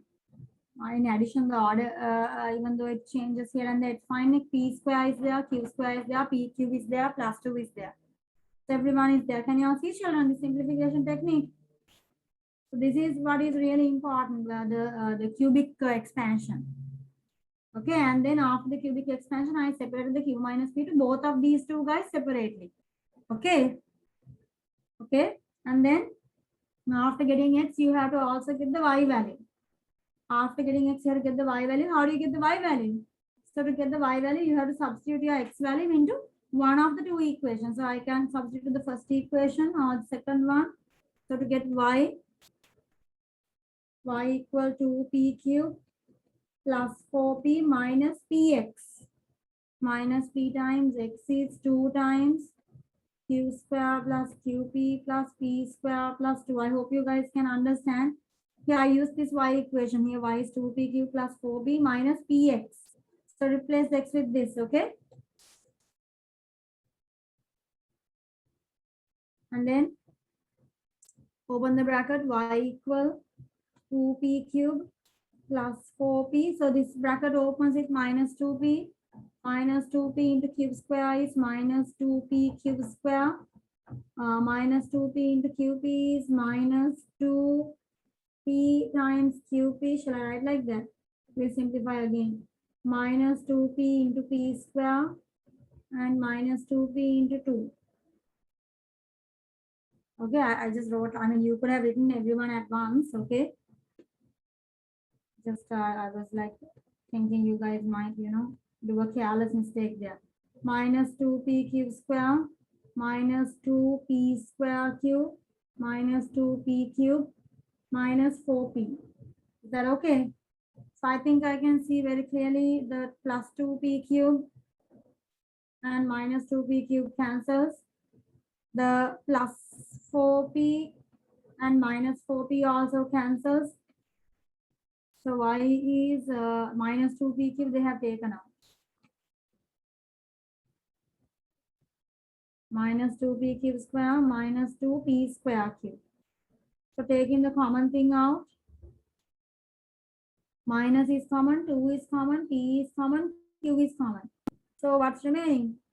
From q square, then another one Q q plus is p. remaining plus, yeah, here p is remaining.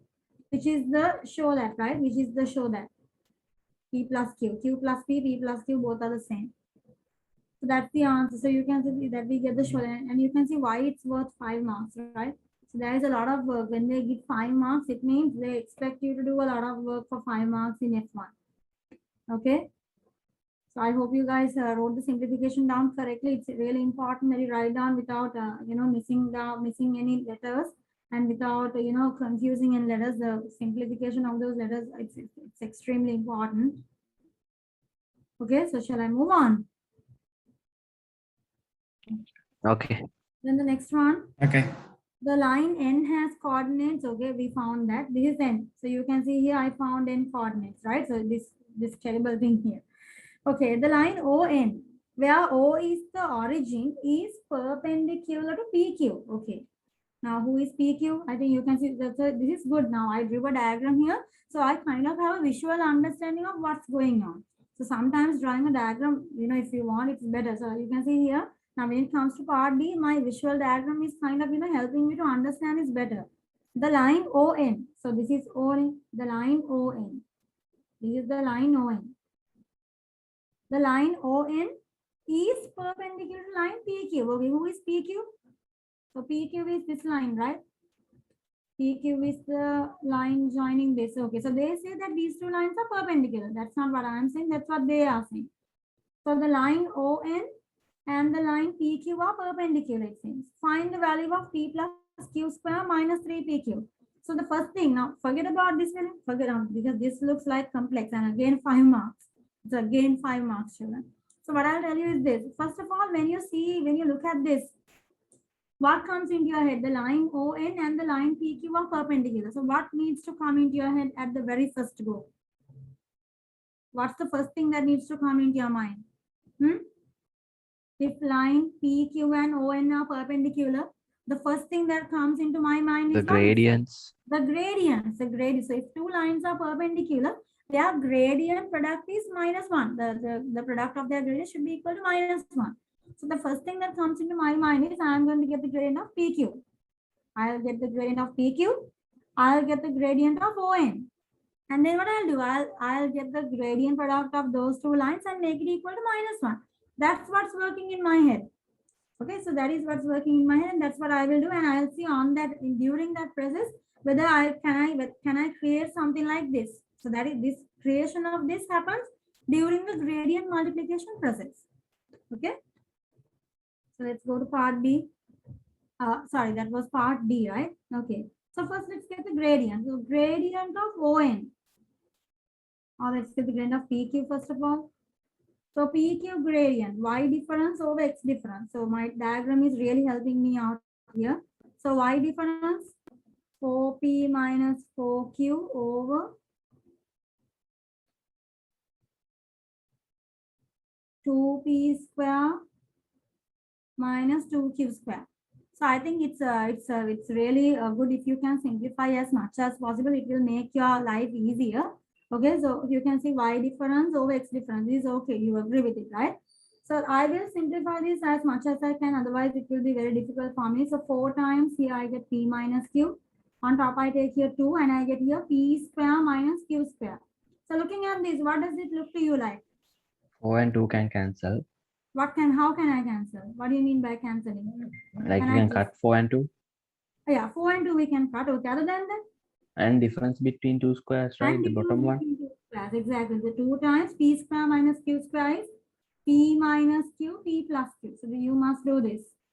And then you can cut off the P minus Q to P minus Q, and you can cut off here 2 times 1, 2 times 2 is 4. So you end up getting for gradient of PQ, the first M1 is 2 over P plus Q. So extremely important you get a simplified answer like this. So it's really important that you get a simplified answer like this. Okay, and then you have to get the gradient of ON.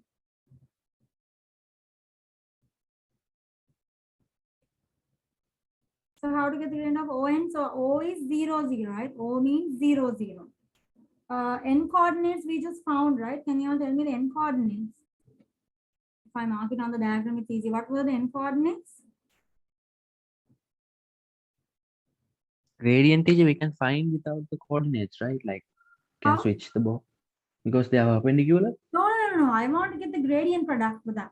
I want to get the, Okay. so that means I really want to get this guy's gradient separately. Otherwise, I need to give, I Okay. can't give the show that. I'm trying to Yes, get a okay. I'm trying to get a 5-mark show that. So that, Okay. I mean, I know what you're saying is switching and changing the sign, but that's not what I want. I really want to get the gradient here as well. I mean, I have to find it. So can I know the N coordinate here? We found it a moment ago, right? So some 2 times. N coordinates. So that was some 2 times, what was it? P square plus Q square, something like that. Q minus P and in brackets No. Q Yeah, square. N coordinates here. 2 times P square plus PQ plus Yeah. Q square plus 2. Yeah, and the other one is P square plus PQ plus Q square plus 2. 2. Yeah. Comma, the other guy? Minus 2PQ and Q plus P Minus in 2PQ brackets. times P plus Q. So this is the N coordinate. This is the coordinate of N. Okay, so then I want to get the, I got the gradient of PQ by using Y difference over X difference. I got the gradient of PQ. Okay, so that I simplified, I cut it difference of 2 squares and I got the gradient. So similarly, I need to also get the gradient of ON. O coordinate is 0, 0, N coordinate I just wrote here. So let's again use what? Y difference over X difference. So Y difference is going to give me, on Y difference I get minus 2PQ times P plus Q minus 0. So this Y minus this Y. Y1 minus Y2. Y1 minus Y2. Over X1 minus X2. So 2 times P square plus PQ plus Q square plus 2. X1 minus X2. So X2 is again 0. Can you guys see? So I think you can see this minus 0 is not needed. Shall I remove it? Okay, and then I can, because it will help me to save one step of simplification, I can cut the 2 to 2. I could cut the 2 and 2, right? So I end up getting an answer. The simplified answer for gradient of ON is the M2, the second gradient, minus PQ. I mean, you can't simplify it more than this, minus PQ over P plus Q. Now the denominator, don't try to simplify because you can't. So this is what you get. This is the second gradient. Okay. Okay, so now it's a matter of what? So I got the gradient of ON, I got the gradient of PQ. Now M1 into M2 equal minus 1. Minus Why? 1. Because these two lines are perpendicular. So M1 times M2 equal minus 1. So M1 is 2 over P plus Q multiplied by M2 is minus PQ times P plus Q over P square plus PQ plus Q square plus 2. So you can see here, this is all about letters. I know that, immediately it might look, somewhat, terrifying, but if you get used to it, it will be fine. So what can I do here? What would be the ideal next step? Can you see something that cancels We can off? cut PQ and PQ. P plus You Q. can cut, not PQ. You can cut P plus Q and P plus Q. because P plus Q and P plus Q here can cancel off. Okay, so cancel it out. So here you get then 2 over 2 minus 2PQ over P square plus PQ plus Q square plus 2 equal minus 1. So you can see both sides are negative. You can remove the negative sign. Both sides are negative. Remove the negative sign. Or both sides you can multiply by minus 1. Minus disappears. And now what? Bring this entire guy to the other side as a multiplication. So you get here 2PQ equal P square plus PQ plus Q square plus 2. So I'll take everything to one side. The 2PQ I'll bring here. So this is 0 equal P square minus PQ, right? Minus, because Here there's a plus 1 PQ and here minus 2 PQ comes. Plus 1 PQ minus 2 PQ is minus 1 PQ. Plus Q square plus, do I get something like this? Now what do they want us to find? Look at the show that. Find the value of P plus Q square minus 3 PQ. Can you see something like this? So P plus Q square. How can I get a P plus Q square? P plus Q whole thing square, isn't it? Tell me to show that again. What is the show that? The show that is P plus Q whole thing square, right? Not individually square, like P plus Q whole thing square minus 3 PQ. That's what you have here. Do you see? So I have a feeling that, you know, if I open this, I might get something similar to this. Like, you know, can you guys see P plus Q whole thing square is P square plus 2PQ plus Q square, right? Are you with me? P plus Q whole thing square is P square plus 2PQ plus Q square, and there's a minus 3PQ. So I think you can see that gives you P square minus 1PQ plus Q square. So, you know, when you can't find answers to something directly, do it, take an extra piece of paper. Now you want to get this, show that, right? Now you have got this. After this point, you come to a place where you can't simplify because you don't understand how to simplify here, right?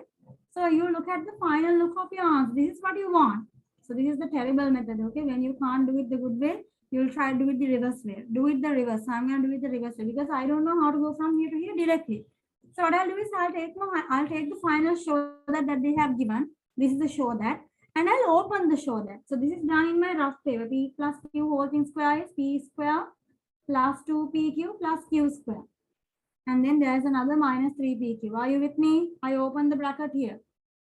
Okay, you know how a bracket opens. P plus Q square is P plus Q into another P plus Q. That is P square plus 2PQ plus Q square. So this simplifies to give me P square minus 1PQ plus Q square. Can you all see this? Children, can you all see this? Yes. So can you see how it applies here? Do you see that I actually have this particular guy over here? P square minus 1PQ plus Q square. Can you all see? Yes. So now apply it reverse. So this is called, you know, the way. I mean, if you can't do it in the good way, like, you know, you have to do it in the terrible way. So that is like you use the answer to get the question. Okay, I mean, like they have given us the answer. So now this is not to be seen. Okay, that was your rough work. So now you write. You have this step now, right? You have this step. So what you do is you go to the earlier step. So you could write the next the previous step. So this is P square plus 2PQ plus Q square minus 3PQ. So that is this guy. Can you see? So it's still P square minus PQ plus Q square.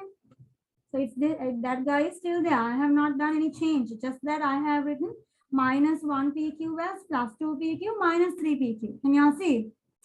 This same guy here, this guy, is written as a combination of plus 2 minus 3PQ. So that I found by looking at what I got earlier. And remember, outside of that, there's a plus 2. Outside of that, there's a plus 2. Don't forget this plus 2. So now what happens? P square plus 2PQ plus Q square is P plus Q whole thing square. So this is P plus Q whole thing square minus 3PQ plus 2. So take the plus 2 to the other side. Minus 2 equal P plus Q square minus 3PQ. So isn't that what they wanted you to find? They were asking you for 5 marks. Find the value of P plus Q square minus 3PQ. So the value of P plus Q square minus 3PQ is minus 2. That is the answer.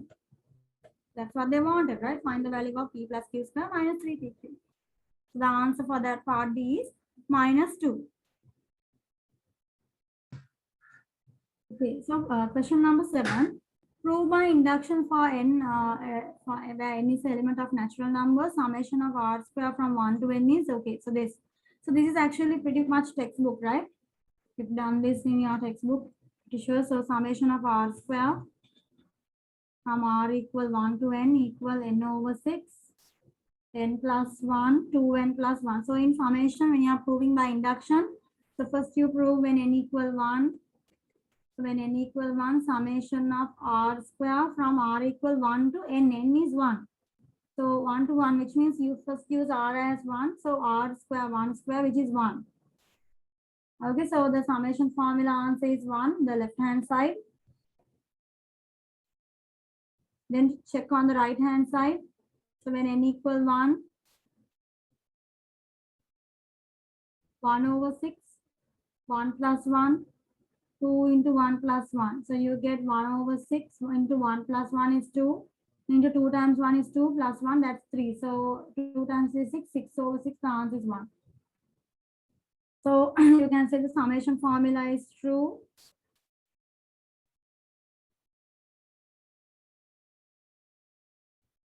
For n equal 1. Summation formula is true for n equal 1. The next step, assume, right? Assume.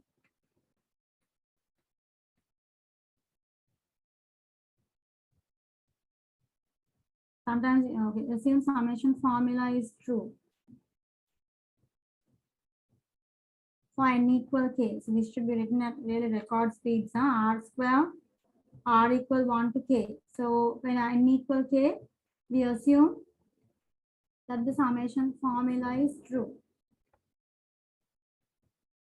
Okay, so when n equal k, we assume that the summation of r square from 1 to k, that answer is k over 6, k plus 1, 2k plus 1. Then the next one. So that you get 5 marks. Happens. No. The 5 marks come for the mainly for the inductive step. When k plus 1. So this is where you do it manually. So you have to open the summation manually. You have to open the summation manually and get the answer when n is k plus 1. So when n is k plus 1, what's the final answer you get? So you use n equal k plus 1 here. You get k plus 1. Now write this with the pencil in the corner. K plus 1 over 6. Here k plus 1 is k plus 2. Here 2 times k plus 1 is how much? 2 times k plus 1 plus 1. That gives you 2k plus 2 plus 1. 2k plus 3, right? Okay, I replaced n with k plus 1 in all of these places. K plus 1, here k plus 1 plus 1, that is k plus 2. Here 2 times k plus 1 plus 1, that gives me 2k plus 3. So this is my target. So this is what I need to get when n equal k plus 1. So I can't write that answer here. Okay, this is what you write in a pencil in a corner. So this is what you need to get in your summation formula when you simplify summation of r square manually. So summation of r square for r equal 1 to n. So now what is n? N equals to k plus 1. So from r equal 1 to n is k plus 1. So which means what? You need to open this, you have to open this summation manually. So from 1 to k plus 1. So starting with 1 square. After 1, you know, the summation is 2 square. Likewise, this goes until what? Until you K get plus 1. 1 square. So actually before k plus 1 square, I recommend you to go the one before that. K. That is k. So actually summation of r square from 1 to k. Here 1 square until k square. So this is what we have done in the assumption. Meaning summation of r square from 1 to k. So that is 1 square plus 2 square until k square. So that answer is assumed in the earlier part, which is k over 6, k plus 1, 2k plus 1. So this answer part we've got in the earlier part, the assumption. Separately plus there is a k plus 1 square. So now it's all a matter of simplification, and you have to simplify this somehow to get this show that. So if you get this show that, you get your answer. Okay, so let's try to simplify. I think I can. Okay, let's. I think I will get the common denominator here. This is over 1. So common denominator, I'll get 6 here. I just multiplied up and down by 6. So that the common denominator can be 6.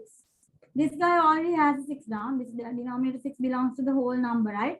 So here k plus 1 square over 6. So now you can simplify. So my recommendation is don't go to open the bracket. Please don't open the bracket. It will kill your time. So what you should do is take the common thing out. Always try to take the common thing out. Try to simplify as in the easy way as possible.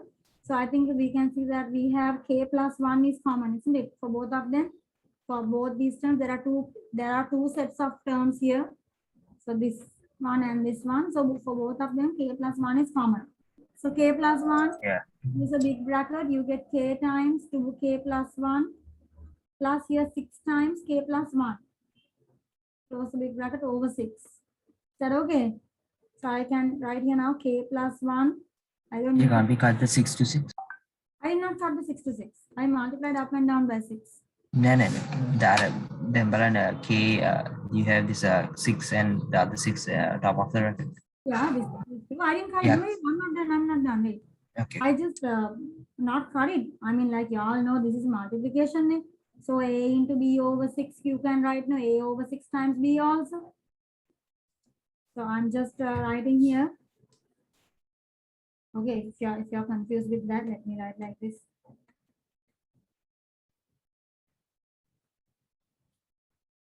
Two k square plus k. Now it's okay, right? So I open the bracket. 2k square plus k plus 6k plus 6. Is that okay?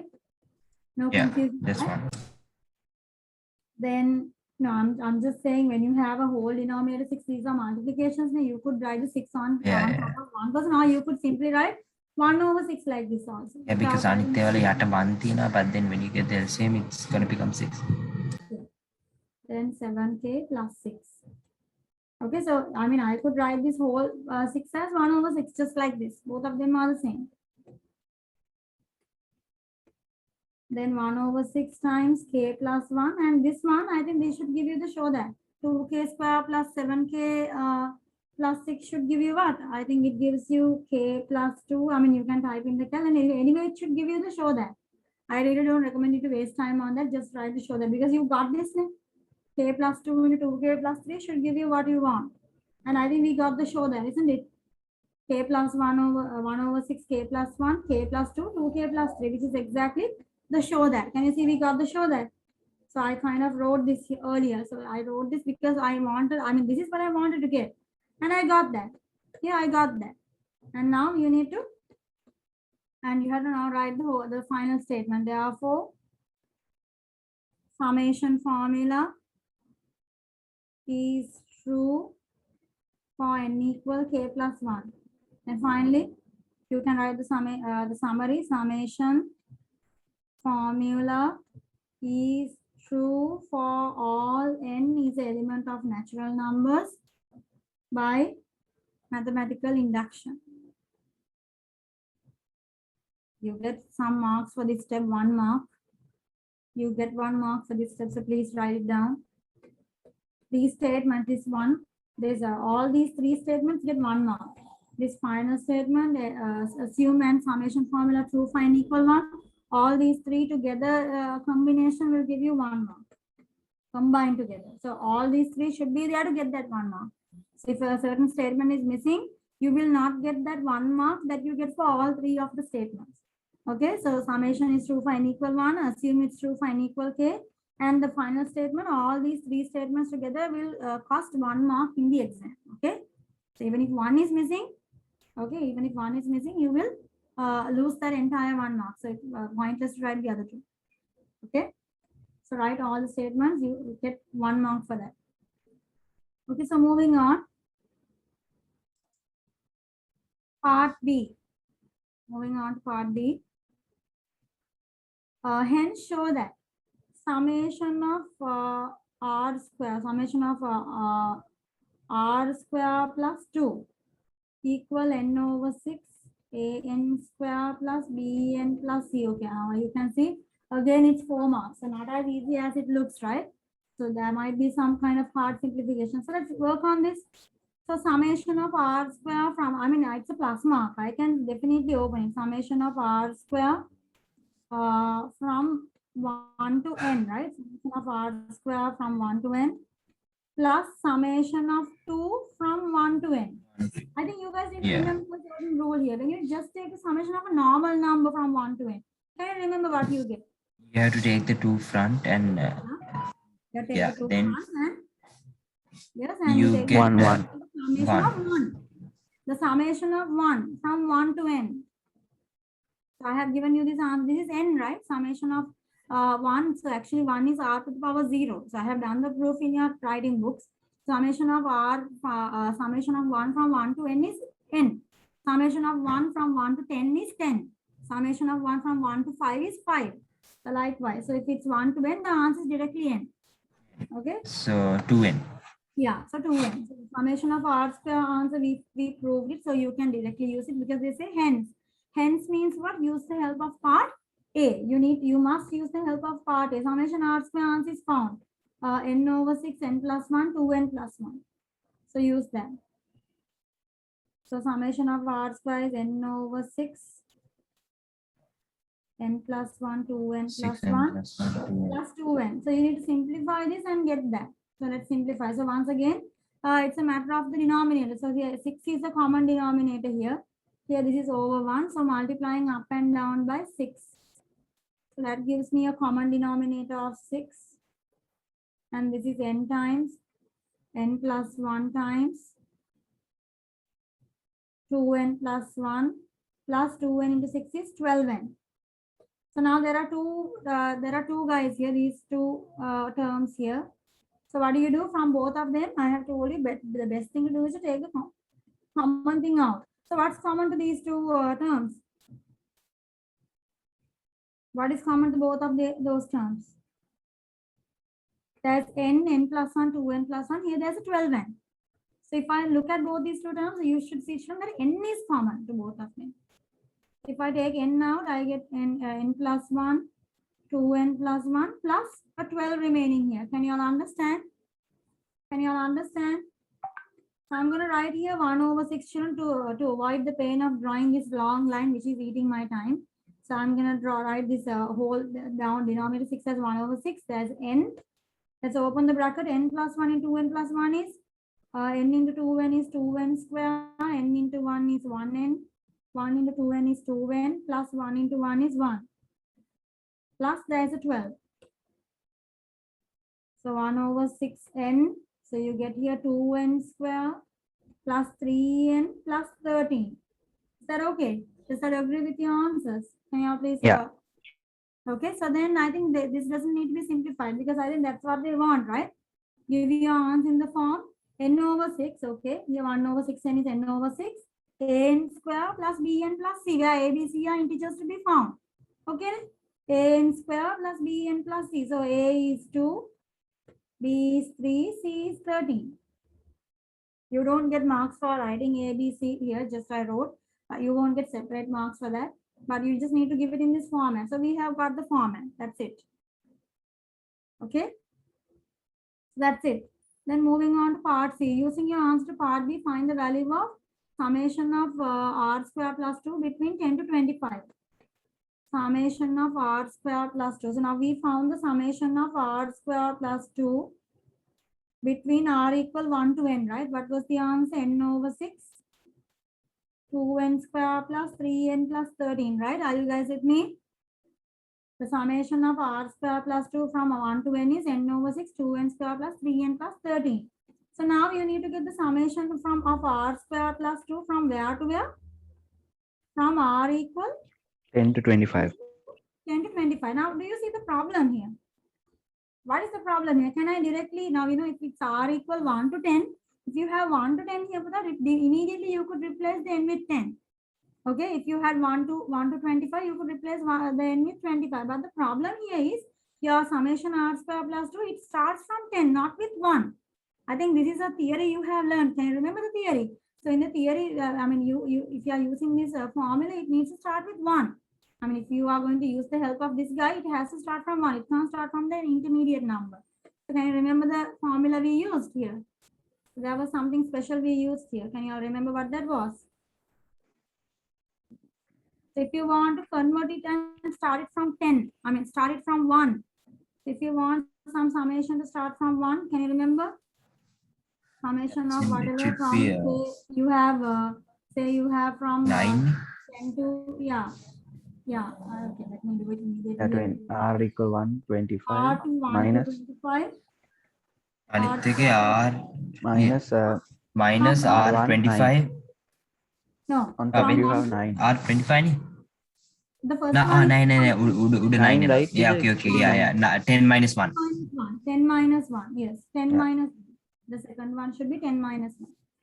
Okay. Which means what? 10 minus 1 Yes. is 9. So now you have 1 to 25, which means if you have 1 to 25, this equation n is replaced by 25. If you have 1 to 9, this equation n is replaced by 9. Then you can do it directly. Now here 25 over 6, 2 into 25 square plus 3 into 25 plus 30 minus 9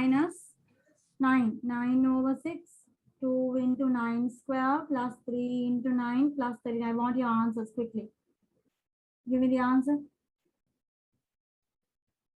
It's a matter of typing the whole thing in the calc. Or you could, just give this in the calc and give the calc and x is 25 and x is 10 and just subtract to answer. What's the final answer?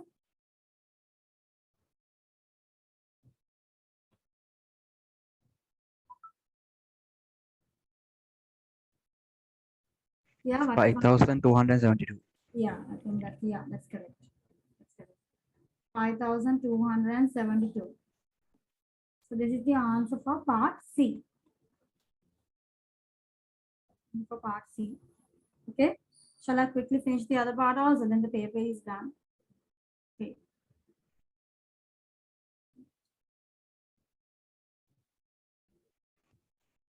Okay, question number 8. Prove by induction 4 to the power n plus 2 plus 5 to the power 2n plus 1 is divisible by 21 for all positive integers. Okay, so again, it's another proof by induction question. So obviously, what's the first thing you do? So you take Fn. So let's say Fn. Let Fn equal 4 to the power n plus 2 plus 5 to the power 2n plus 1. Okay, so the first thing you do is you have to find whether it's divisible for the very first number. So F1, so 4 to the power 1 plus 2 is 3 plus 5 to the power 2 times 1 is 2, 2 plus 1, that's still 3, right? So 4 to the power 3 is how much? That's 64. 5 to the power 3 is 125. Add both of them, what's the answer we get?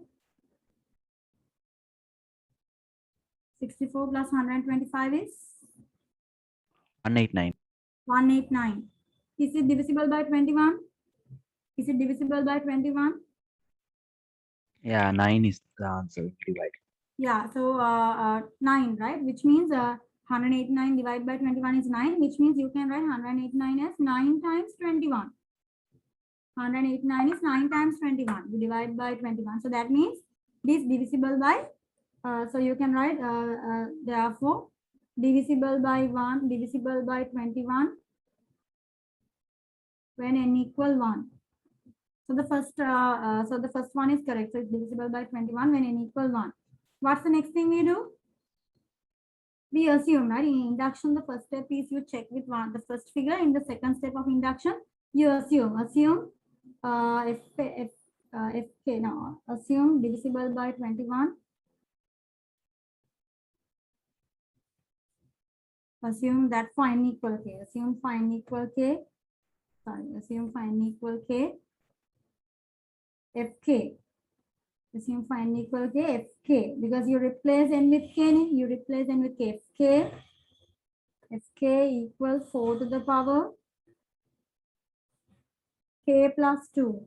4 to the power k plus 2 plus 5 to the power 2k plus 1 is divisible by 21. So you could write the whole statement in this manner. So assume for n equal k, fk equals 4 to the power k plus 2 plus 5 to the power 2k plus 1 is divisible by 21. Right. So now we come to the next step, the manual step, where you need to do the inductive step, right? So most of the marks, like majority of the marks are going for the inductive step. So when n equal k plus 1. So when n equal k plus 1, what do? You need to get the value of fk plus 1. So fk plus 1 is shown here. So what's our target? I want to show this f of k plus 1 will divide by 21, which means for fk plus 1, I need to get a factor of 21 now. For fk plus 1, I should get a factor of 21 now. So fk plus 1 gives me how much? 4 to the power k plus 1 plus 2. Can you all see?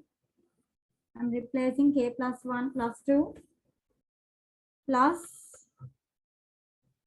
5 to the power 2 times k plus 1, 2k, right? So 2n, n is plus 1.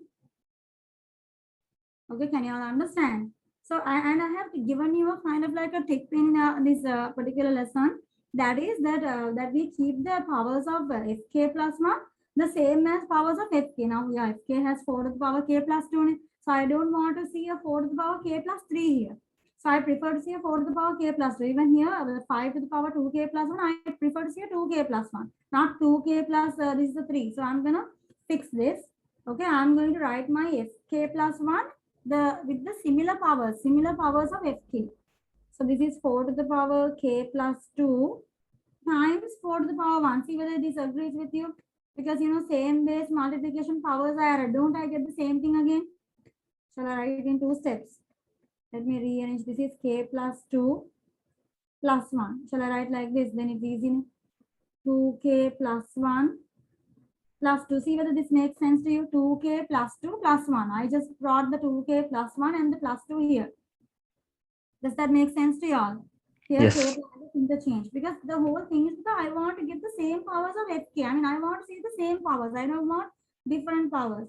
So when there is addition, you know, you can separate it out as a multiplication. Same base indices. 5 to the power 2k plus 1 times 5 to the power 2. Can you all see? 5 to the power k plus 2, 4 to the power k plus 2 times 4 to the power 1. 5 to the power 2k plus 1 times 5 to the power 2. Is this clear? Because same base multiplication powers add and you get this. So you get here 4 times 4 to the power k plus 2.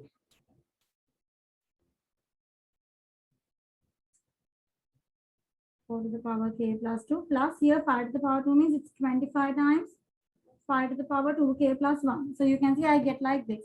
So I'm still not getting a 21. Like if I to successfully prove that fk plus 1 is divisible by 21, you need to get a factor of 21 out. So you can see I can't see a 21 here yet. So then you know they teach us this technique in the book, right? So what's the technique they teach us? They after you get fk plus 1 fully simplified until this step, we use the technique in the book. They use they use fk plus 1 minus fk. Can you remember?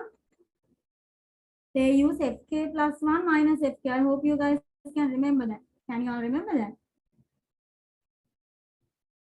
So this is the technique that they use in the book, and we have done this in the class as well.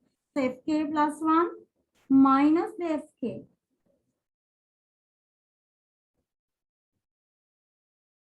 Fk plus 1 minus fk. Is this okay? And then you need to simplify this, and you will, you should end up getting a 21 somehow, a factor of 21. So 4 times 4 to the power k plus 2, and I'll bring the other guy here, minus 4 times minus 4 to the power k plus 2, plus 25 times 5 to the power 2k plus 1, and that is the other one is minus 5 times 2k plus 1. Are you with me? So this is like, you have a 4a minus a, and this is like 25b minus b. Do you see that? Yeah, then 3 into 4. I'm just writing like this because 5 to the power 2k plus 1 is like, I'm considering it like a b. 4 to the power k plus 2, I'm considering like a. So 4a minus a is 3a. Can you see? 3 into 4k plus. Yeah, 2. so you get here 3 into 4 to the power k plus 2 plus 25 minus 25b minus 1b is 24b. So 24 times 5 to the power 2k plus 1. You get until this point. Is this okay? Yes. It is okay. And then the next step is, children, again, this is something you've done in your book, we've done in the textbook. So I really, I want you all to, it's not a big thing that I do here. But the thing that I do here is that I create FK here. So this is something we've done in our textbook. So what we do here is, you have here, for example, you have here like, you have here, for example, a 3a plus a 24b, right? 4 to the power k plus 2 is, I'm considering it like a, 5 to the power 2k plus 1 is like a b. So I have 3a plus 24b. So the next step I have done in the book is that I take the bigger guy and break it in terms of the smaller guy. Like 24b, I break it with how much? I break it in terms of, I have 3 a's here. So I'm going to get 3b plus another how many b? 24b, I can break 3b plus 21b. Do you see? 24 is 3 plus 21 is 24, right? Why did I choose 3 here? Because there's 3a here.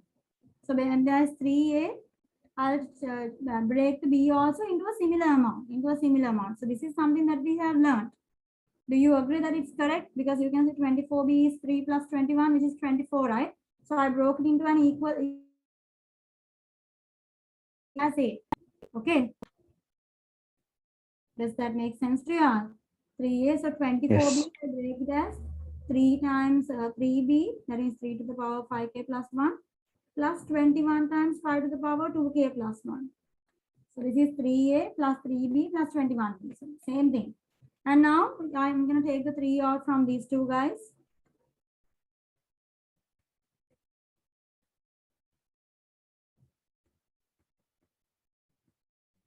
So what happens now? Look at this guy, 4 to the power k plus 2 plus 5 to the power 2k plus 1. Who is that? 4 to the power k plus 2 plus 5 to the power 2k plus 1 is, who is it? It's our, can you FK. see? It's our fk. 4 to the power k plus 2 plus 5 to the power 2k plus 1 is our fk. So sums like this, similar sums like this have been done in your textbook. So please have a look. This is not something very new. I'm telling you, I mean, there were certain sums that were difficult in this paper, but this sum, the questions actually similar sums are done in the F1 textbook. So this is not something new for y'all. This should not be something new for y'all. So you should be able to get this mark, this inductive question without any problem. You should be able to solve it. So end of the day, we need to show that fk plus 1 is divisible by 21, isn't it? So minus fk, I'll bring here, it comes as plus fk. 3fk plus 1fk is 4fk. Plus 21 times 5 to the power 2k plus 1. So I think you can see, did we solve the sum or not? Our target was to show that fk plus 1 is divisible by 21. So you can see fk plus 1 is made out of two parts here. Fk and 21 times 5 to the power 2k plus 1. So fk we have already assumed it's divisible by 21. Do you agree? Fk is divisible by 21. It's already assumed. And the other part is having a factor of 21, which means this whole thing is divisible by 21. Can you all understand? Yeah. Both of them are divisible by 21. Yes. Fk plus 1 is divisible by 21 as both Fk and 21 times 5 to the power 2k plus 1 are divisible. So therefore,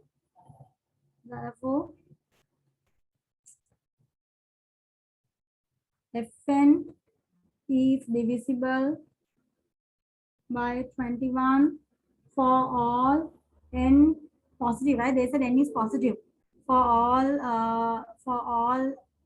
n is greater than or equal or greater than or equal 1 for all, or you can say natural numbers, right? Natural numbers are counting numbers, 1, 2, 3, 4 for all natural numbers by, or you could say positive integers. You could even say like this. I think this is better, right? Positive integers. Fn is divisible by 21 for all n is element of positive integers by mathematical induction. Okay, so this is the end of the paper.